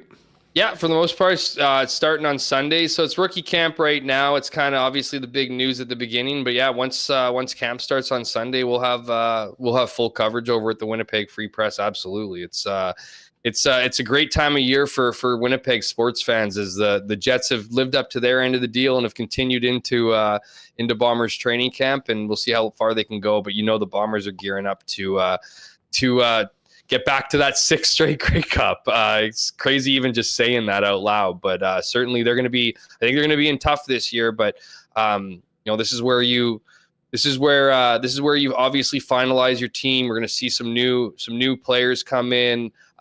See the early stages of some players who may have big roles by the end of the year. That's my favorite part about training camp, is seeing some of the new guys come in and impress early and see if they can get some opportunity early, and obviously a lot of the drafts picks. So exciting time right now, and the weather's great to match. So how can you complain here, Huss? Well, no doubt. I mean, we've got Bomber training camp. We got the Jets in the playoffs, and of course, we've also Sea Bears got around the corner. Sea Bears coming up on the 16th. The Gold Eyes home opener is the 20th. The track opens next Tuesday, and we are counting down the days to season 2 of CFL 110. So everyone better get ready for that. Oh, baby, get ready. ready. As well as you. Have a great weekend. Enjoy the game tonight, pal. Thanks for doing this.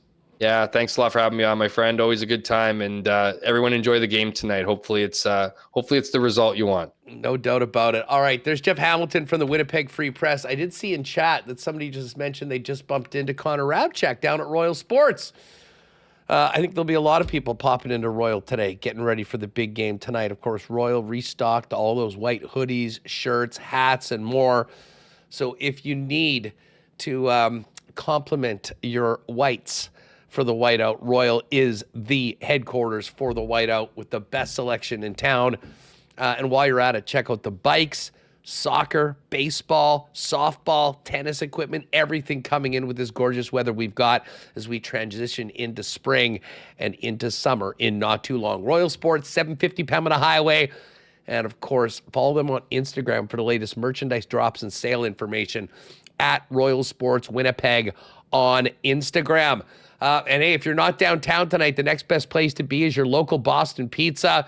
Might be able to get your hands on one of those Cole 016 shirts that were everywhere going into game number 1.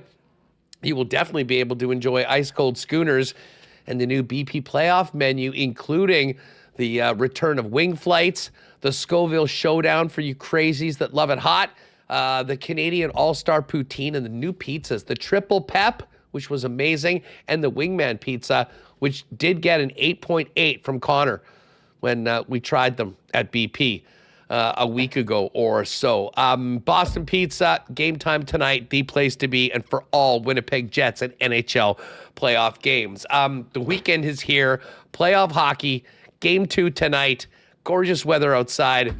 Man, it's a great time for a beer. Here's a big cheers to our friends at Winnipeg's favorite local brewery, Little Brown Jug.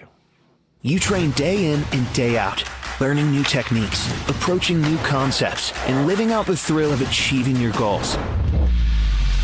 Building a craft beer is no different. While you spend your hours on the ice, we spend ours here, brewing our trademark beer. Again, and again. Here's to pushing the status quo and challenging ourselves to build something memorable. 1919 by Little Brown Jug.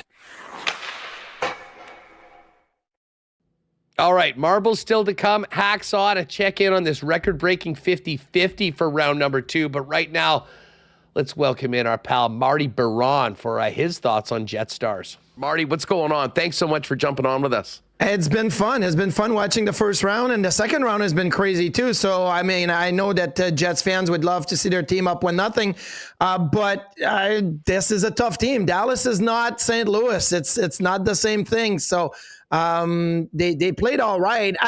I disagree a little bit with Scott Arniel. Like, he's like, this was not a good game. I'm like, you know what? It wasn't a bad game. And so I think when he watches the tape and gets his team ready, he'll realize that. But I'm looking forward to game 2.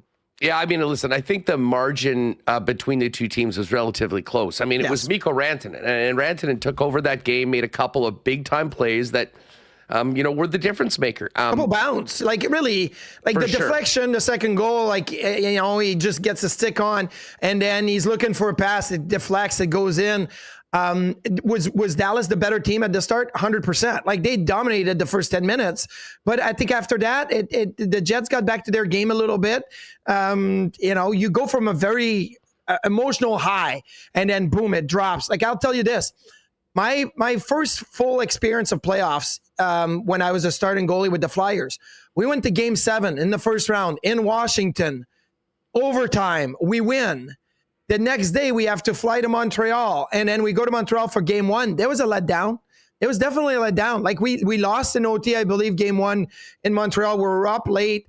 And then we put 4 in a row and we beat them in 5 like that. There was a letdown, but that's normal. That's human. And that doesn't mean you play bad. That just means maybe you didn't get to the level you were the last game, which was a game 7 overtime and everything. Well, I mean, listen, that I'm not sure that level, I can tell you amongst the community and amongst fans, I'm not sure that level ever gets matched unless the team wins the freaking Stanley Cup. I mean, Marty, I mean, we're 5 days removed from that, and it's still, I mean, you're still pinching yourself. I mean, just quickly, the comeback in game 7, I mean, what were you thinking when you saw it 2 minutes left, it's 3-1, and then the way that all happened, it truly just stunning. Yeah, when the Mestikov scores to make it 3-2 just under 2 minutes, I'm thinking, that's cute. I mean, that may end up 4-2 in an empty net. I mean, they made a push. And when Ehlers missed a shot with like 8 seconds left, I'm thinking, oh, what a time to miss your shot to fan on it.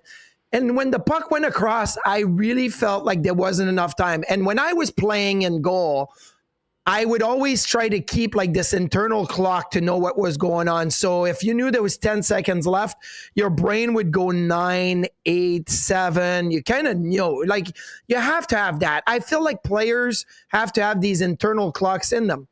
Well, I mean, my internal clock is broken because I haven't played in over 10 years. And I thought there's no way they can make a play to the net now that he's missed his shot. And they got it in within 2 seconds. So, yeah, my internal clock is broken. Now, Marty, as incredible as that was, and we'll remember Cole Perfetti and Adam Lowry, Connor Hellebuck stepped up big time in overtime in the third period. But this was not the Hellebuck we've been talking about or watching for the last 2 years in this series. I mean, as a former NHL goaltender, what happened with Hellebuck over the course of that series in your mind? And I mean, I thought he was much better to start off this series. I mean, do you think that the way that they finished that up and actually got through it gives him somewhat of a mulligan? And do you expect the best of Hellebuck moving forward? Well, let's start with what happened. A lot of people are saying he plays too much. I said, listen, look at his record from game 55 to game 63 this year. It was fantastic. Like, it's not about he's tired. He wasn't tired in game 82. Like, he's not going to get tired and all of a sudden in game 83, 84, 85 of the season. I think it's mental. I think it's one of those situations where, playing the same team over and over again, they start to pick at your style. They start to pick at your technique. They start to pick at your tendencies. And Dallas did that really well. They knew that if they were one-on-one matchup with Connor Hellebuck, they weren't going to be able to beat him. So they went around him. They didn't shoot right away. They looked for next back door. They looked to change the angle. And I think when you go game after game, and then all of a sudden he gets pulled from game 3 and 4 in St. Louis, now the Blues are thinking it's working. The confidence is growing. I am maybe in the small minority that feels like Connor Hellebuck was, in my opinion, I want to say a little bit more lucky than good in overtime. And because what Connor Hellebuck did in the game 7 after giving up those first 2 goals is he said, the hell with the technique, the hell with my preparation. I'm just going to go challenge everybody. I'm going to step out and be right outside of my crease on every shot, every attack, and I hope the puck is going to hit me. That is not how Connor Hellebuck usually plays the game. But he made an adjustment in game that was like, I'm throwing the book out the window and I want to just get big. And I think that will not work moving forward. And he was way better in game 1. Game 1 against Dallas was better than any of the 7 games in the first round. Even game 2. Game 2 in the first round he was good, but I think the Winnipeg Jets were the better team, and he just benefited from that. But game 1 against Dallas, I felt like he was good. He was better than, and he was moving in the right direction. His reads were better. His positioning was better. He had a little bit of backflow. People are going to say, what's backflow? Is that when you're not stuck in mud, you're not standing still, your feet are not stuck in cement, you have a little bit of backflow to your game and you can move, you can read the play. Like, he had a little bit of that. So I think that was a step in the right direction. Again, it's a mental hurdle that he had to get over. And I think that winning that first round, regardless of how it went, hopefully helped him get over that hurdle. Just thoughts on the matchup in the net. I mean, this is kind of neat, certainly for American fans. You're seeing arguably the top two U.S. goalies. Certainly Winnipeg fans reminded Ottinger that he was the U.S. backup in game number one, Marty. I thought Ottinger was very, very good in the first game. And this could come down to, certainly if the games are as close as game one was, this could come down to a battle between these two. It could very much come down to a battle. I mean, you look at what Carolina and Washington is doing right now. It's a goalie battle between Anderson and Logan Thompson, and that's great. I love goalie battles. Doesn't have to be 1-0. It could be 4-3, but still be a goalie battle because they're having impacts. They're going back and forth.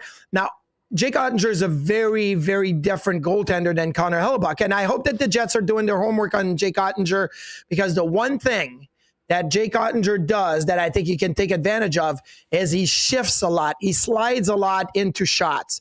And there was a moment in Game 7 against Colorado where Cale Makar had the puck at the point. And Cale Makar kind of double clutch on the shot.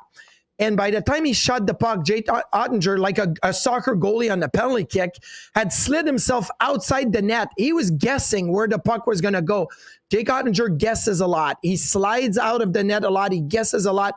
And that will, for me, open the door for the Jets to be able to take advantage of maybe some situations that they wouldn't be able to score on. And I think that's some video they have to do, some preparation. Got to show Kyle Connor, a lot of clips. Got to show Mark Scheifele, a lot of clips, Nick Ehlers, those guys, because they have to find the back of the net. But I think there is an opportunity here with the way Ottinger plays to be able to break that down. Marty, just a thought on the Stars blue line right now without Miro Heiskanen. It changes significantly when Miro comes back, but right now, is there an angle you think from a Winnipeg perspective that you could maybe take advantage of the lack of depth on that blue line right now? I think what Dallas is doing, and look, they got some decent size. I mean, Bischel's huge, and I mean, they got some decent size.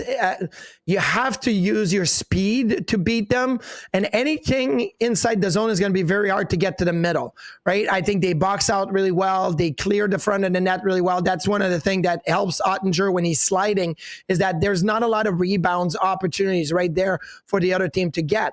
But you got to get yourself off the rush to get speed, to be able to get it.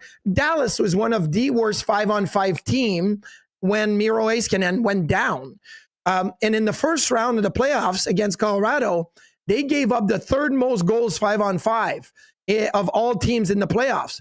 Now, the problem is that the Winnipeg Jets were the team that gave up the most goals 5-on-5 in the first round. So, 5-on-5 for me is a big battle. But can you use your speed to be able to make that defense a little uncomfortable? Because once they're in the zone, they keep it simple. They have their two guys right around the net, their center, their low center, and they've got some really good centers with the Dallas Stars. They help a ton. So you have to try to take advantage of your speed on the rush. Once you're in the zone, it becomes a little harder. Marty, I wanted to ask you about moving on from a series like the Jets just had with the Blues. And you talked about winning Game 7 in overtime. I mean, it really did feel like there was almost a collective hangover of the entire city just from the euphoria for 3 days going into that game. And I think we saw it a little bit with the Jets. But that first round series was as physical a series as I can remember. I mean, if you had the puck, you were getting hit within a second. The Dallas Stars are pretty much the opposite of that right now. I think they were 16th out of 16 teams when it comes to hitting. And Arniel mentioned that he felt that the Jets didn't realize they had the time that they had. Like, what goes into, especially after overtime in Game 7, moving on from the St. Louis Blues and, changing your tactics and getting used to a best-of-7 against a new rival? It's a quick turnaround, and you don't want to be, in a 0-2 hole and then say, oh, we figured it out. Well, maybe too late. So you're hoping that you figure out on the fly. But you're right. Like, you played the St. Louis Blues. By Game 7, the color of the skate laces and the tape and the brand of gloves that everybody's playing with, right? Like, you've seen them so many times that you totally understand all of it. Now, you turn around, now you play Dallas. You know Dallas, but do you know them like you've just knew the St. Louis Blues. No, you're going to have to start that dating period, right? You got to start asking questions and find out. Well, you want to be able to still win games while you're doing that. You still want to get, points while you're doing that. So it is a change, and it's a mental change. I mentioned when we beat the Capitals in 2008 with the Flyers in overtime, we beat Montreal the next round. We still had that, and maybe it was just the fact that it was Montreal for me, but I was like, I want to beat them so bad. I want to go. And then we beat Montreal. We get to play Pittsburgh in the conference finals. And Pittsburgh was like, ooh, like that's Sid, that's Malkin, that's Letang. At the time, that was Marc-Andre Fleury. That is a team we're not having success against. The mental was the one I feel like was the biggest hurdle. We lost in 5, but it was a hurdle to say, how do now I get from my confident self against Montreal, and I'm not so confident against Pittsburgh? I think that for the Winnipeg Jets is the same thing. How do you get the energy and the confidence that you had to go into Game 7 and say, we're going to come back, we're going to win, double OT, and now bring the confidence over to Dallas? That's where you have to work hard on, and it's all about preparation. When it comes down to it tonight, Jets got to have it. I mean, you don't want to be the Vegas Golden Knights going on the road already down 0-2. If you're Scott Arniel and you're walking into that room 10 minutes before they go out, what's the message to the team to try and get this one back to even? It depends. Some coaches will just put cliches out there. They'll say, hey, guys, everybody, first 5 minutes, pucks on net, finish your checks. Like, that's what we have to do.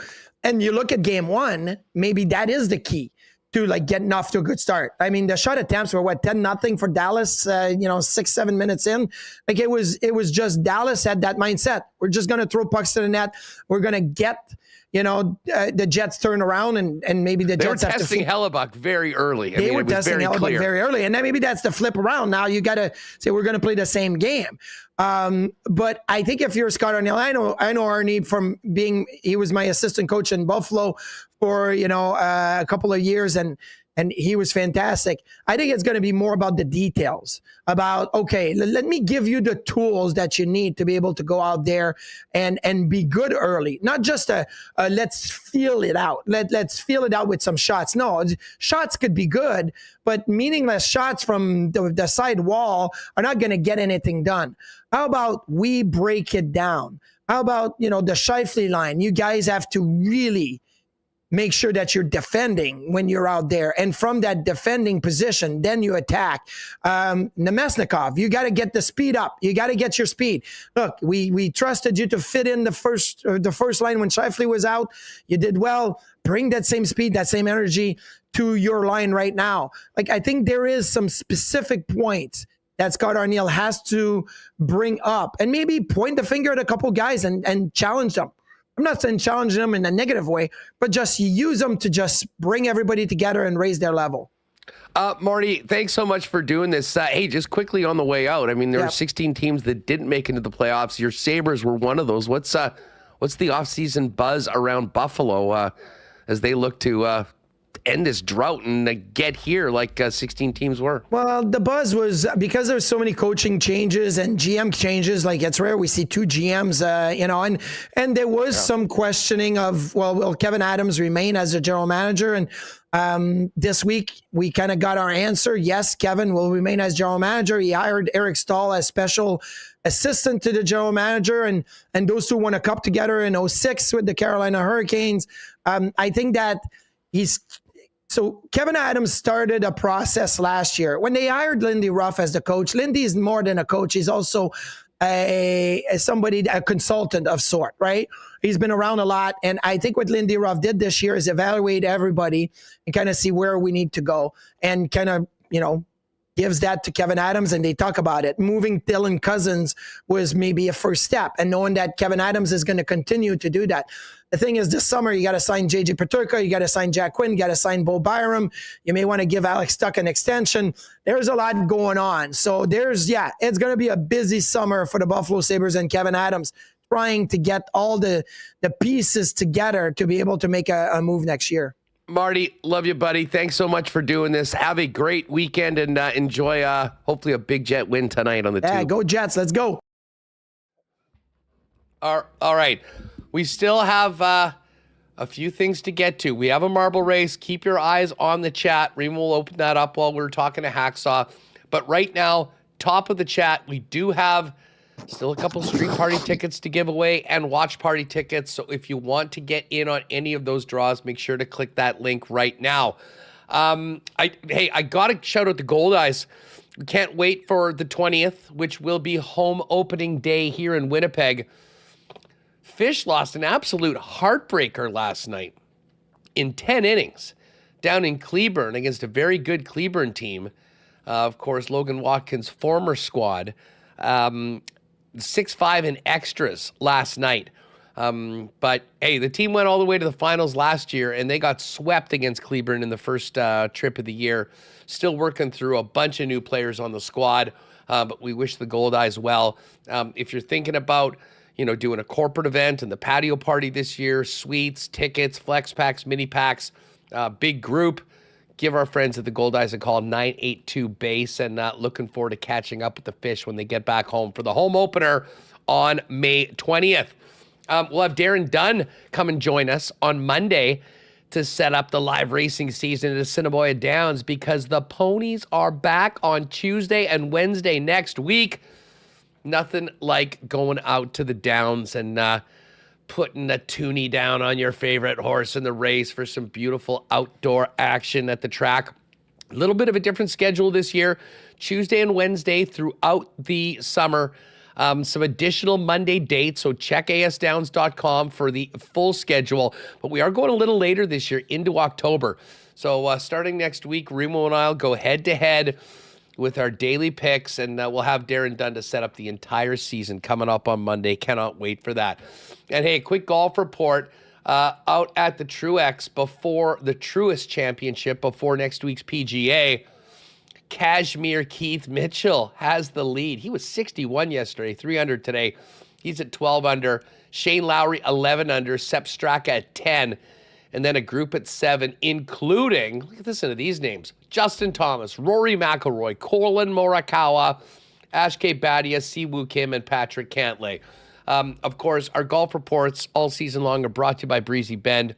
If you want more information on making Breezy your long-term golfing home for you and your family, give Corey Johnson a call at the clubhouse about getting onto the waiting list. You can find out more at breezybend.ca, and cannot wait to get out to Breezy as they host the Manitoba Open later on this summer. All right, it's Friday. We missed him last week with all the craziness. Let's get Lee Hacksaw Hamilton in. And Hacksaw, I know we normally hit the football scene, but have you been enjoying the Stanley Cup Playoffs? And how about that show our Jets put on Sunday night?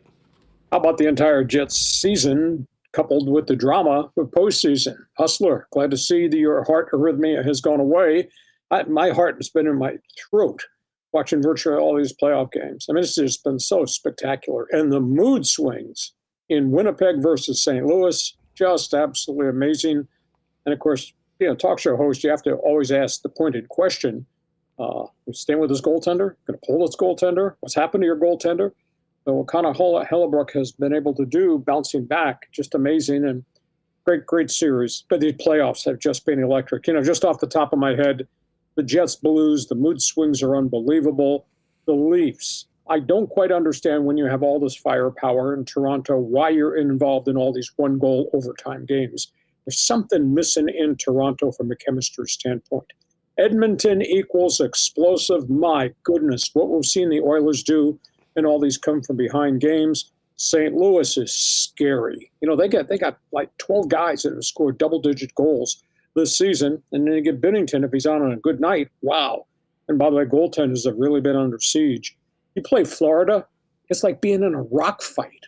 Man, it's really nasty. Florida is so big, so feisty, so physical, and a little bit dirty along the way. So it's been interesting to watch those games.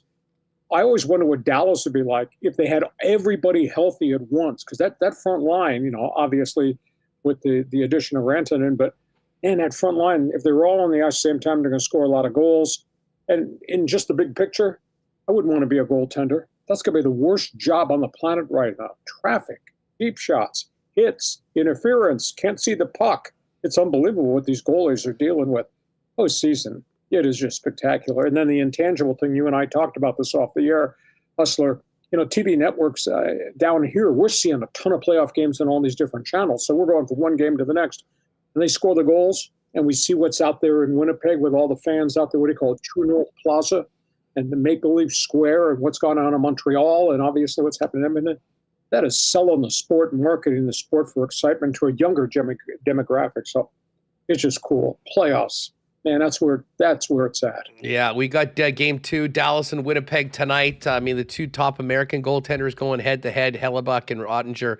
We need a win tonight, Hacksaw, so you hope you're pulling for the home team. Hey, just on hockey, listen, no playoff action anymore in Southern California, but in the aftermath of the Kings' implosion against Edmonton, Rob Blake is out, and then to some very controversial hiring of a legendary NHL head coach down in the OC with the Ducks.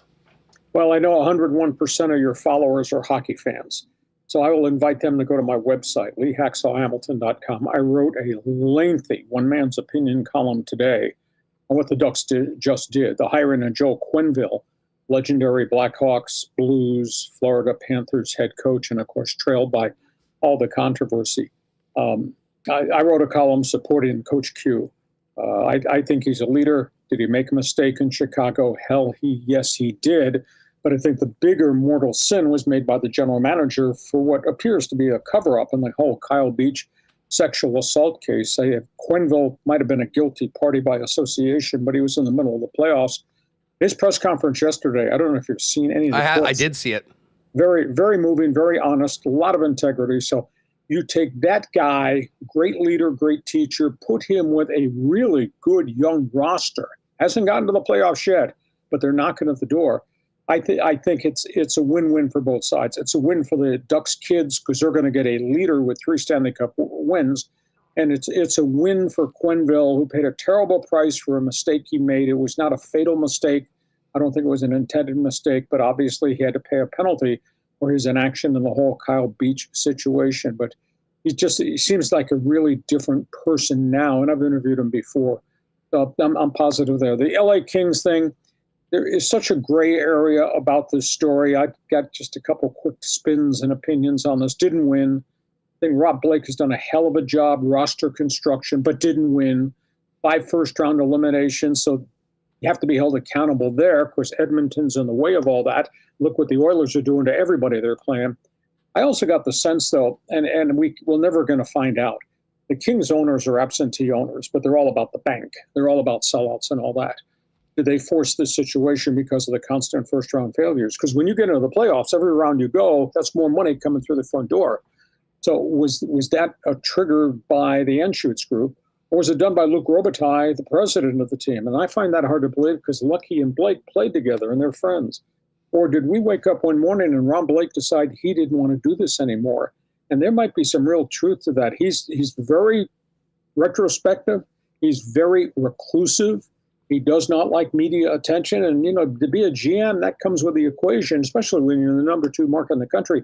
I kind of get the sense from talking to hockey people, he might have woke up and said, I'm not having any fun doing this anymore. I'm going to step away, let somebody else do it. They said it was mutual. So I don't know whether Anschutz, the owner, pushed the trigger here, or whether Blake didn't want to do it anymore, or Robitaille said, let's just try something different. Somewhere in between. It'd be interesting to see whom they hire. The hottest rumor out here in SoCal, and I don't know if you've gotten about this, legendary agent Pat Brisson might leave the agent business and become a general manager. And of course, he has a very close relationship with Luc Robitaille. That'd be fascinating. Of course, there are some really good people that are out there too. So I tell you, for not having teams playing playoff games this week, it's been great for me because I've been writing a ton of hockey. But I ask you, Winnipeg, Canada fans, check my website out, read my long column on what they did, the Ducks did with Joe Quenneville. Lee Hacksaw Hamilton with us. Lee, a couple quick things to get to. I mean, we didn't talk last week, but the draft was nuts. I was not surprised that Shedeur Sanders slid out of the first round. I wasn't even surprised that he wasn't picked early in the second round. The fact that he went to the 5th round, I think, told us everything we needed to know about the hesitancy of what comes with Shedeur Sanders. It's got to be a humbling, experience to go through. He's now the second and second quarterback rookie drafted by the Cleveland Browns. They also went with the Oregon QB.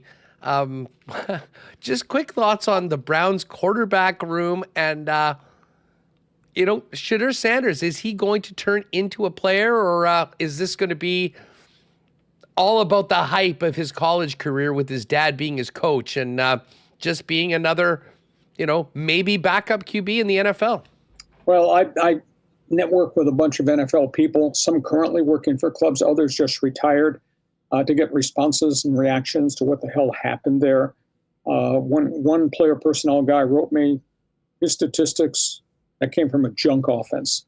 The wide receivers, the great skill guys, they call them an Olympic wide receiver core. They're the ones that made all the yards. Shedeur is very limited in certain aspects of his game. He doesn't check off a lot of the elite boxes that you need to be a star quarterback. That's one issue. The second issue, there was entitlement there. He was allowed to do whatever he wanted. A lot of freelance football at Colorado and prior to that at Jackson State. That doesn't work in the National Football League. And then the third thing is he self-destructed. He self-destructed with the way he carried himself at the combine, what he did with personal interviews, what he did with limited workouts. I mean, the stories that I've been told, Hustler, are just stunning. He was on a Zoom call with a head coach in an interview just prior to the draft, and he took time out on a Zoom call so he could pick up a cell phone and talk to one of the fellas. Think about that. And then there was another meeting with a general manager and a coach, and Shedeur flipped the meeting. He started interviewing them about past drafts and not developing other quarterbacks. And it was almost as if he was coming off saying, it should be an honor that you're talking to me. And I was told that word spread around the league. And then there was an issue where one of the offensive coordinators he met with put up a video of his turnovers and walked through the turnovers with Shedeur and said, explain what you saw and why you did what you did. And Shedeur got very defensive and didn't take any blame for any of the turnovers. He blamed it on the tight end and the wide receivers and all that. So there's just layers just piled up about the way he conducted his personal relationships with the people that he was interviewing for to be a top thing. I was told 6 teams right before the draft took him off the board completely, wouldn't touch him at all. Now, that being said, let's also be honest. He's got a chance. This is a clean piece of paper. But I'll also tell you this, and I wrote a column about this on my website. He goes to the Cleveland Browns. He's not going to have the bling and the babes following him. His posse's not going to be out in the parking lot waiting for him. His own personal videographer has been told you're not allowed in the building. He's going to be in that building 12 hours a day with Kevin Stefanski. So it's going to be all football according to the Browns rules, not what he was entitled to do at Colorado. But he's got a chance here. And, of course, you mentioned they drafted Dylan Gabriel from Oregon. The other sidebar story has just developed with Joe Flacco, who they signed very early as a free agent and got Kenny Pickett, the veteran. Flacco may ask for his release. Of course, there's no freaking way in OTAs and in preseason you can dedicate enough time to have 4 quarterbacks get equal snaps and run the number one offense with the number one player. So Stefanski's got a time limit here. Now, maybe they release Flacco, or maybe they tell Flacco, just come in and compete. But the rumor mill is Pickett's going to be the guy, and then they're going to go with the 2 kid quarterbacks as the second quarterback and the quarterback that might be on the developmental squad. So clean piece of paper for Shedeur, but man, the story's just not ending. Just like the other story, Belichick and the Babe. Okay, that story's not ending either. Before we go, and we are up against it, but I have to get your thoughts. I mean, the drama around Bill Belichick is the most incredible story, I think. I mean, for a guy that operated one way for so long, for him to have his show run by a 24-year-old young woman that's reportedly been banned from the football facility, and now they're denying it. I mean, this is getting crazier by the day, Hacksaw. Well, the interview they did with CBS just really was destructive to his ability to sell his book. And I have no doubt that there's some unique insights in his book about football knowledge. But you can't write a book that does not incorporate your experiences with Kraft and the Patriots and Brady. You can't write a book and talk about your first head coaching job with Art Modell as the Browns were getting ready to leave Cleveland. You can't write a book and talk about why you walked out on Parcells and did what you did to the Giants and Jets. That's all part of the storyline, and they didn't do any of that. And then they got into the interview, and there was a tirade that she put up in the middle, and they had to stop the taping for 30 minutes to calm things down. And she also interjected herself 8 different times. We're not talking about that with the CBS guy. I mean, they totally self-destructed. And then she sent an email to the president of CBS News complaining, and she sent an email to the Boston Globe, who's about to write an in-depth review of the book, and it had negative connotation. She's trying to tell CBS how to do their job and tell the Boston Globe what to write. This story just goes on and on and on. And the minute you open up Pandora's box about who is this woman and where'd she come from, now we find out that she had a relationship with a 64-year-old guy, dumped him, went to the 73-year-old former coach. And by the way, she spent $8 million in 3 weeks to buy 2 houses in Boston and 1 on Cape Cod. Does the word gold digger come into any part of this conversation, Hustler? It's amazing. It is really amazing to follow. You like soap operas? We're covering soap operas. I'm here for it. I just, every day it's something new. Hacksaw, thanks so much. Enjoy the game tonight. Go Jets, go. We'll hook up next week and hopefully be talking about a very different series than the team being down 1-0. Have a great weekend. Thanks again. And have the people in old Canada check my website for the big column on Quenneville, agree or disagree. I think you'll enjoy it. Hey, go Jets. Chat with you next Friday. Thanks. Good stuff. Right on. There's Lee Hacksaw Hamilton, the legend. Yes, the website is packed right now. And don't forget the YouTube channel as well. Give him a solid. All right. I see Baby Billy's wondering, why is everyone spamming marbles? This actually is not spamming. They are registering for the marble race. Just put in exclamation mark marbles, stick around, and you'll see what we mean. We do have the marble race coming up in just a second. We're also just going to get a quick update on the 50-50 situation going into tonight's game.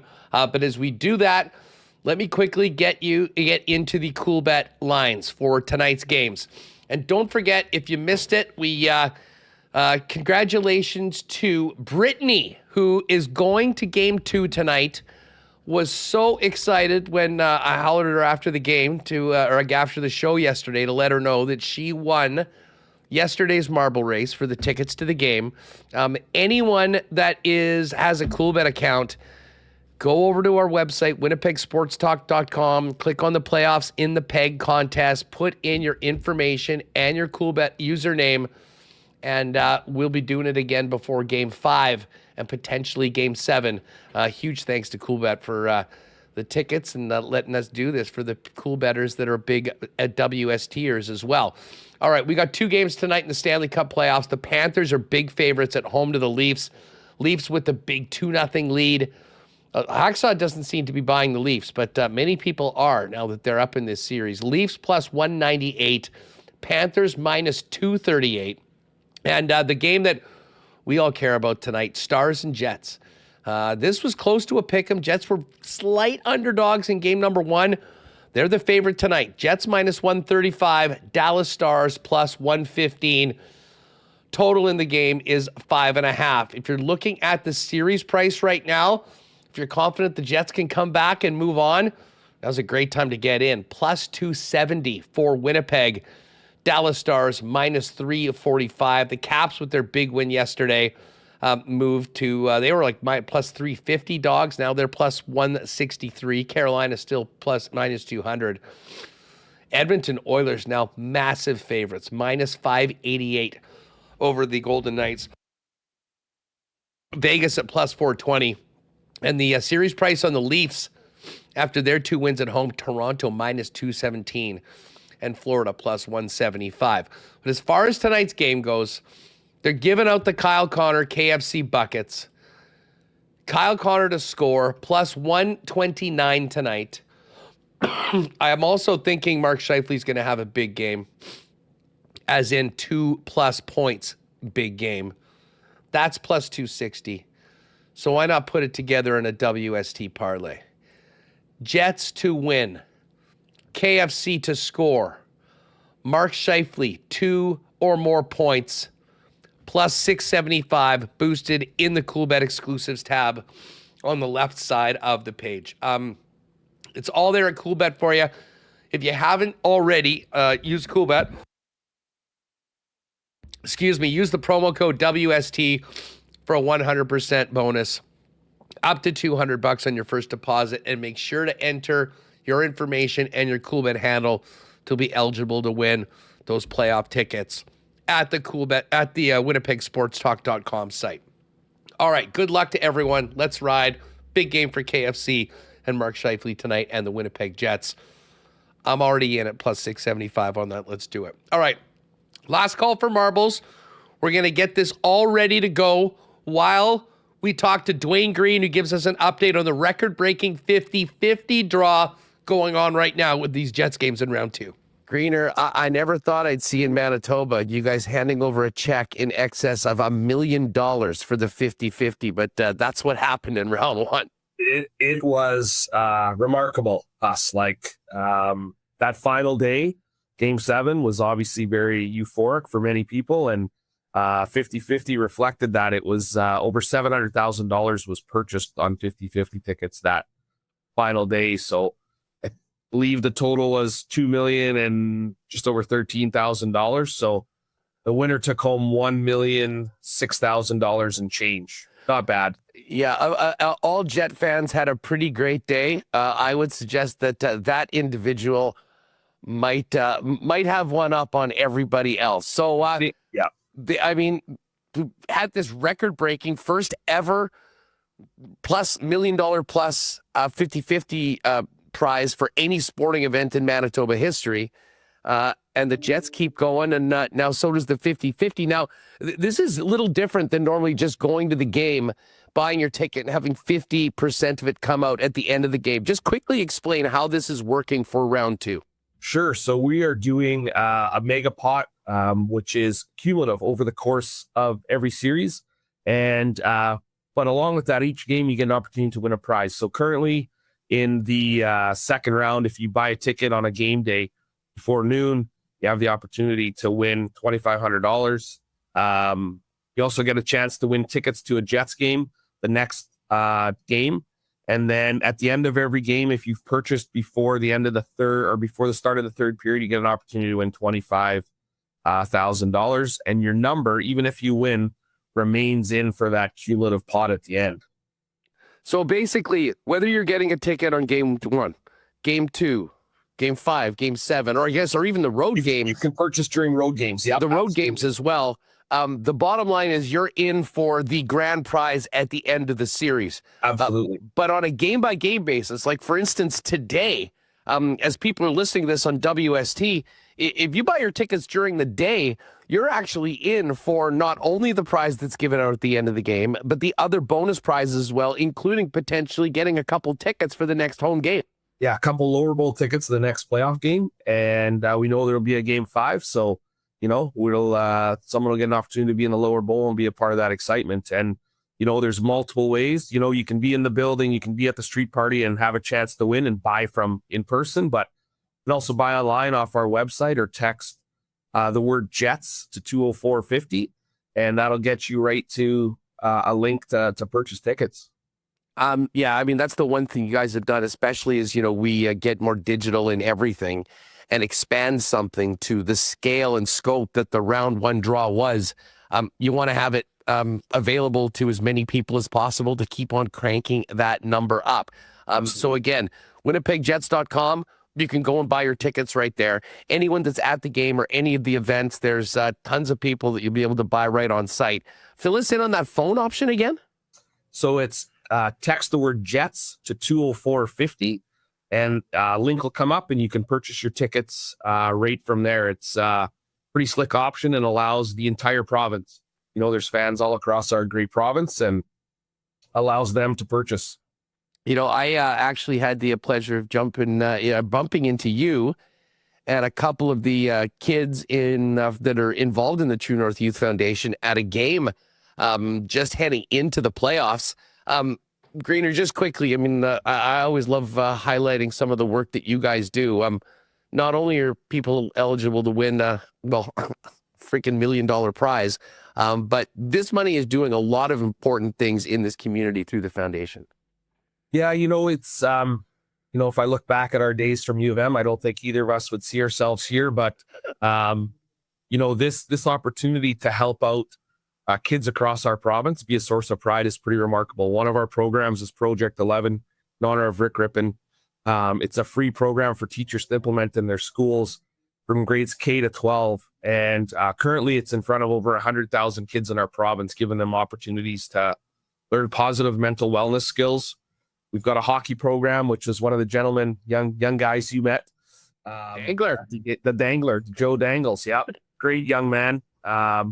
There's a perfect example of a young guy who's would never have a chance to play hockey. And he's motivated to go to school because he gets to practice his dangles and play hockey, which you'd never have a chance to do. And then we took over Camp Manitou, and we've had this year will be over 30,000 camper days, with well over 60% of those being subsidized. So really proud of the support we get, which allows us to do the work we do across the province. Well, hey, listen, you and everyone at the foundation continued success with the great work that you're doing in the community. Shout out to all the Jet fans that have been supporting this in the fashion that they have been. Good luck to everyone in the $1 million. And just on the way out, Greener, I got to give you special credit. We know how into the whiteout everybody is, but credit to you for dyeing both your hair and your beard in whiteout fashion. I'm really into this, I try to be as white out as humanly possible. So I really appreciate the shout out on that, because it's a serious dedication. You know what? No one does it like you. Greener, how great one, dude. Enjoy the game tonight. Let's tie this thing up heading to Dallas, and good luck to everyone on what would be one of the biggest 50 wins ever in Manitoba history. Take it easy, bud. Yeah, you bet. Thanks for having me. All right. The bucket is on. We are about to do the marble race. Shout out to Dwayne Green for everything he does with True North Youth Foundation. Actually, I've known Greener for a long time. Hell of a dude. And I know I did give him a say that he didn't actually dye his hair and his beard white. He's ready for the whiteout 365 days a year now. But heck of a defenseman back in his day as well. All right, it is marbles time. And yes, if you just tuned in late, you're wondering, why is Hustler wearing a Kyle Connor KFC bucket on his head? Our friends at KFC Canada giving out 10,000 of these tonight. So listen, the dream scenario tonight would be 3 for KFC, delivering a 3-piece, if you will, and and having one of the all-time great cleanup crew moments in NHL history tonight. So we'll look forward to seeing thousands of Jet fans with these on their head tonight at the game, and hopefully a big win in the whiteout tonight. And again, if you just popped in late for marbles, make sure to check out that pinned tweet. We've got a couple of giveaways for watch party tickets on the weekend, and I think a couple street party tickets left as well for tonight's game. All right, Remo, let's do it. We ready to go with a marbles theme song to finish up the program and get ready for game 2? Yes, I've picked a theme song. Perfect. Well, let's get to a little Tristan Rivers music, and then the marbles will be dropped on WST. Sorry, let me pick the right one. I had it.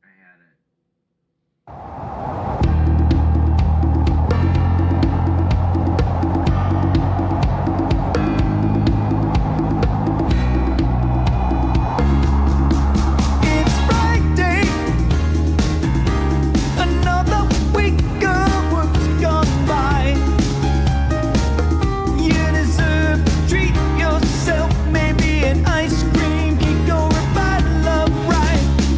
Long the whole day,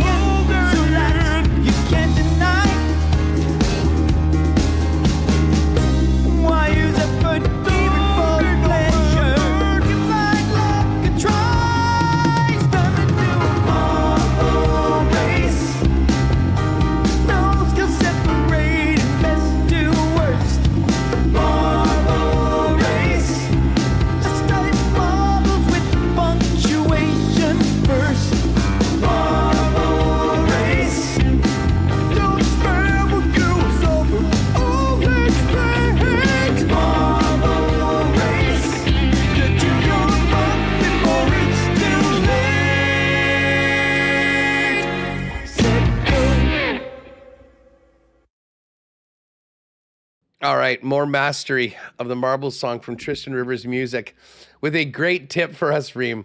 Whatever you do, don't play the Pantera one until Dallas has been eliminated. Great call. Great call on that one. We certainly won't. That's on the banned list right now on WST. All right, Remo, where are we going? And, is your boy Bruce is working the party in the plaza tonight? Oh, if you're definitely going around, see our boy Bruce do it up at the party in the plaza. One of our finest DJ friends, Isha Boy himself. Where are we going today? What course? I was going to hit the Dillon 70. The Champions Dynamic Sports. You took off your headphones. It's throwing me off the feedback here. Oh, really? Okay, I'll put them back on. It's all good. I mean, I can get through it, but I'll just not talk. It's fine. You can do the show. No, here, I'll change it right now. Back to the headphones. Here, Champions Dynamic Sports. We're good. I think Champions Dynamic Sports is a classic. I love it. How many marbles today? Oh, 301. 301.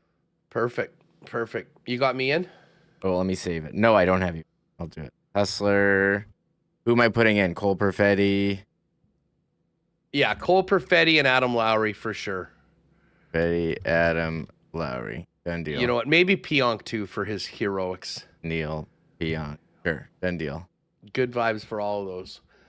And Schickster's upstairs on 314, 315. I will see you there tonight, Schickster.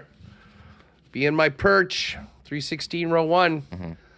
Hopefully can spot myself in some other great celebration videos put forth by Jets social media after a big win tonight. We're over 300 marbles tonight.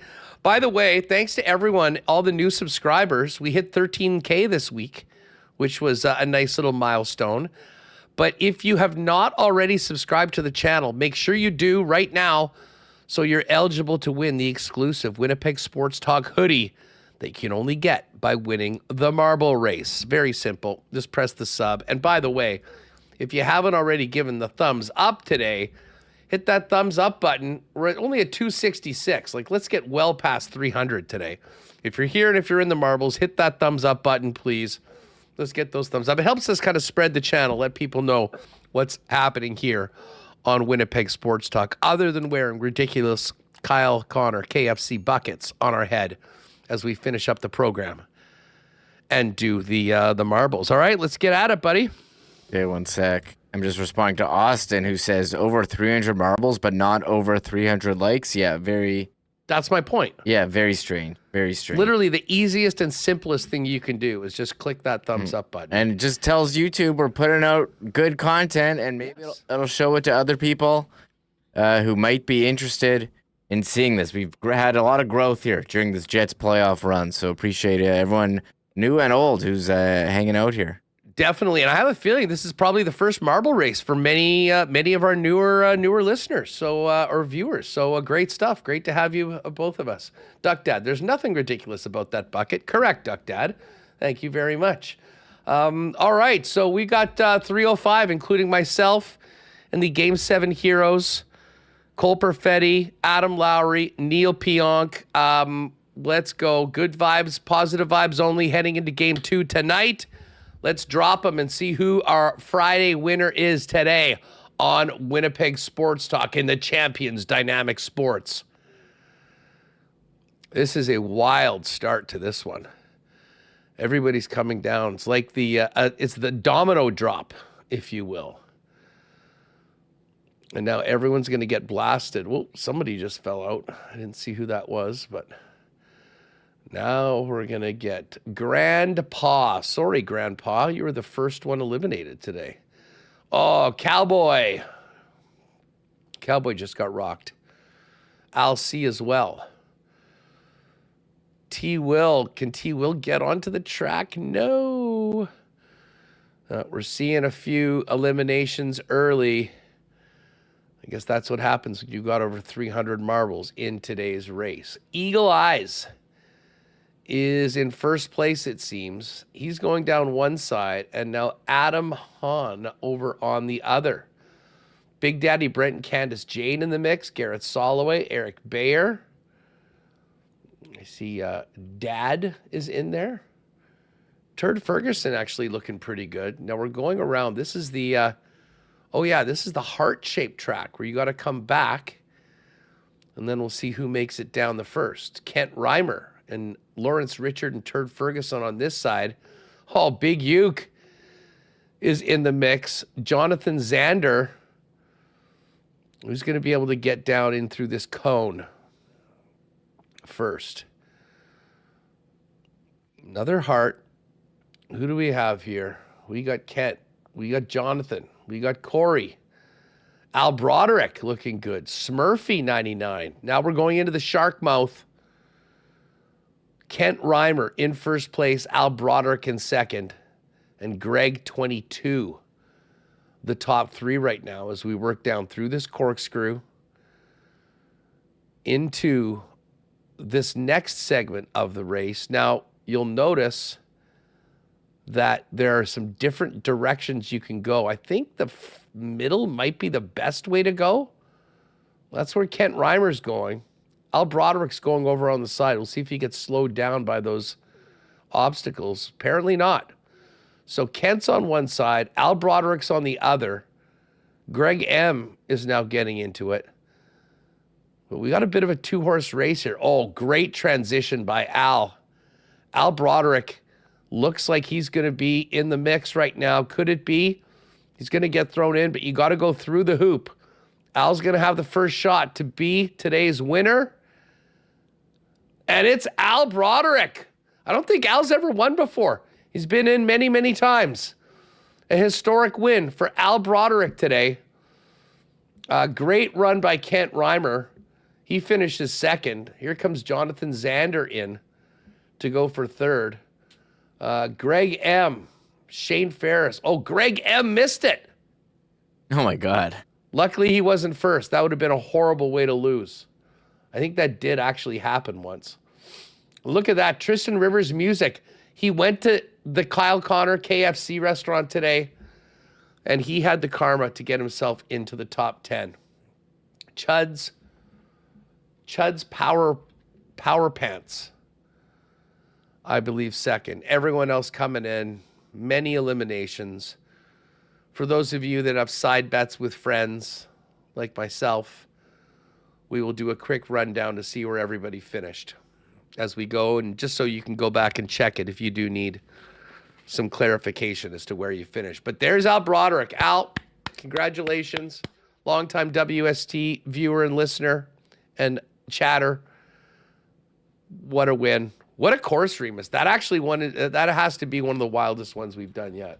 That's a good one. Congrats to Al, longtime listener, viewer, on the big win. You know, when you have so many marbles, you're going to have a wider range of outcomes, I think. Oh, no, that's exactly right. A lot of strange eliminations and whatnot, but there it is. Top 10, Al Broderick, Kent Reimer, Jonathan Zander, Krugs, Miller Time. He's done well in many of these. Chad Irwin, 6, Lawrence Richard, Matt Hyman. Nice work, Matt.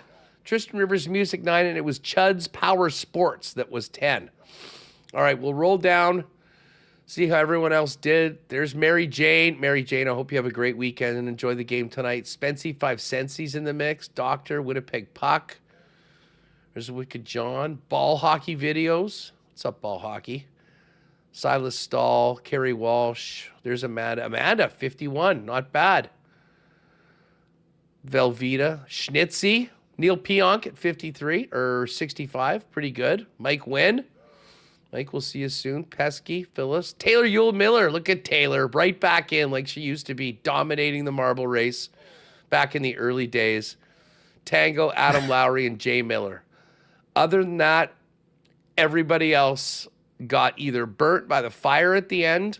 Yeah, crazy. Or was bounced early. Not a lot of finishers. No, only 87 out of 305 today. I'm shocked. Was yeah, well, I mean, I know I'm gonna be somewhere in here taking that L. There's all caps Kyle. There's Hustler. There's Les Thompson. everybody else. So a 215-way tie for 88th today. But the top 87 all in and our top 10. But Al Broderick is the man today. Made it happen. And Al is our champion. Al, fire us an email, winnipegsportstalk@gmail.com. Let us know what your hoodie size is. And at some point next week, we can make it happen for you to pop by and pick it up. All right. Let's do one extra why not question of the day for not Autocorp at Waverly and McGillivray on the way out. Predictions in the chat for tonight's game. Remo, where are you at on this one? I think the Jets are going to take it. They're going to rebound. They got the whole power play back. Power play. Can you bet on a power play goal on on Coolbet? What's that paying? I don't know. They're due. Check it out. Power plays due. Maybe Helly shuts the door. They need a Helly to. We've been saying all playoffs he's got to steal one. Maybe not steal, but I think his goal saved above expected was around 0. In the last game, we need them to have a more positive number there. It's a 2 or 3 game, or just play so damn well that he doesn't have to do it, and they're in control of the hockey game like they've done. Yes. In 3 of the 4 games in the regular season against Dallas. Dallas is going to be better tonight, but I imagine the Jets will be too. We welcome back Josh Morrissey. Third pairing, Miller and Fleury for the first time these playoffs. Sambrick, Pionk, and of course Josh back with Dylan DeMello. A great show today. Thanks to everyone that joined us. Thanks to Dwayne Green and Hacksaw and Marty Biron and Jeff Hamilton and Bruce LeVine. Of course, Michael Remis for making it all happen behind the scenes. Thanks to all of our sponsors for making WST happen every day, and most of all, thanks to all of you for making us a part of yours. There will be post-game coverage on Winnipeg Sports Talk with Connor and Remis from the rink. You can check that out as soon as it's posted. Turn your notifications on for that. And, of course, Sunday morning, 9 a.m., Connor and the gang will fire up another edition of WST Sunday Live to get you ready for Game 3 in Dallas at Reunion Arena on Sunday afternoon. But tonight, it's all about evening up the series for the Winnipeg Jets. Late puck drop, 8:52. Get out, enjoy the scene downtown, enjoy the beautiful weather, and hopefully let's enjoy a big Jet win tonight. We will see you on the weekend with those shows, and I'll be back on Monday afternoon with the latest edition of Winnipeg Sports Talk Daily as the series continues in Dallas. For Michael Remis, I'm Andrew Paterson. Go Jets, go. Have a great weekend. We'll see you next time on WST. Oh, my God. Oh! Shut it down. Let's go home. Thanks for tuning in to Winnipeg Sports Talk Daily. Make sure to subscribe on YouTube and your favorite podcast feed at winnipegsportstalk.com.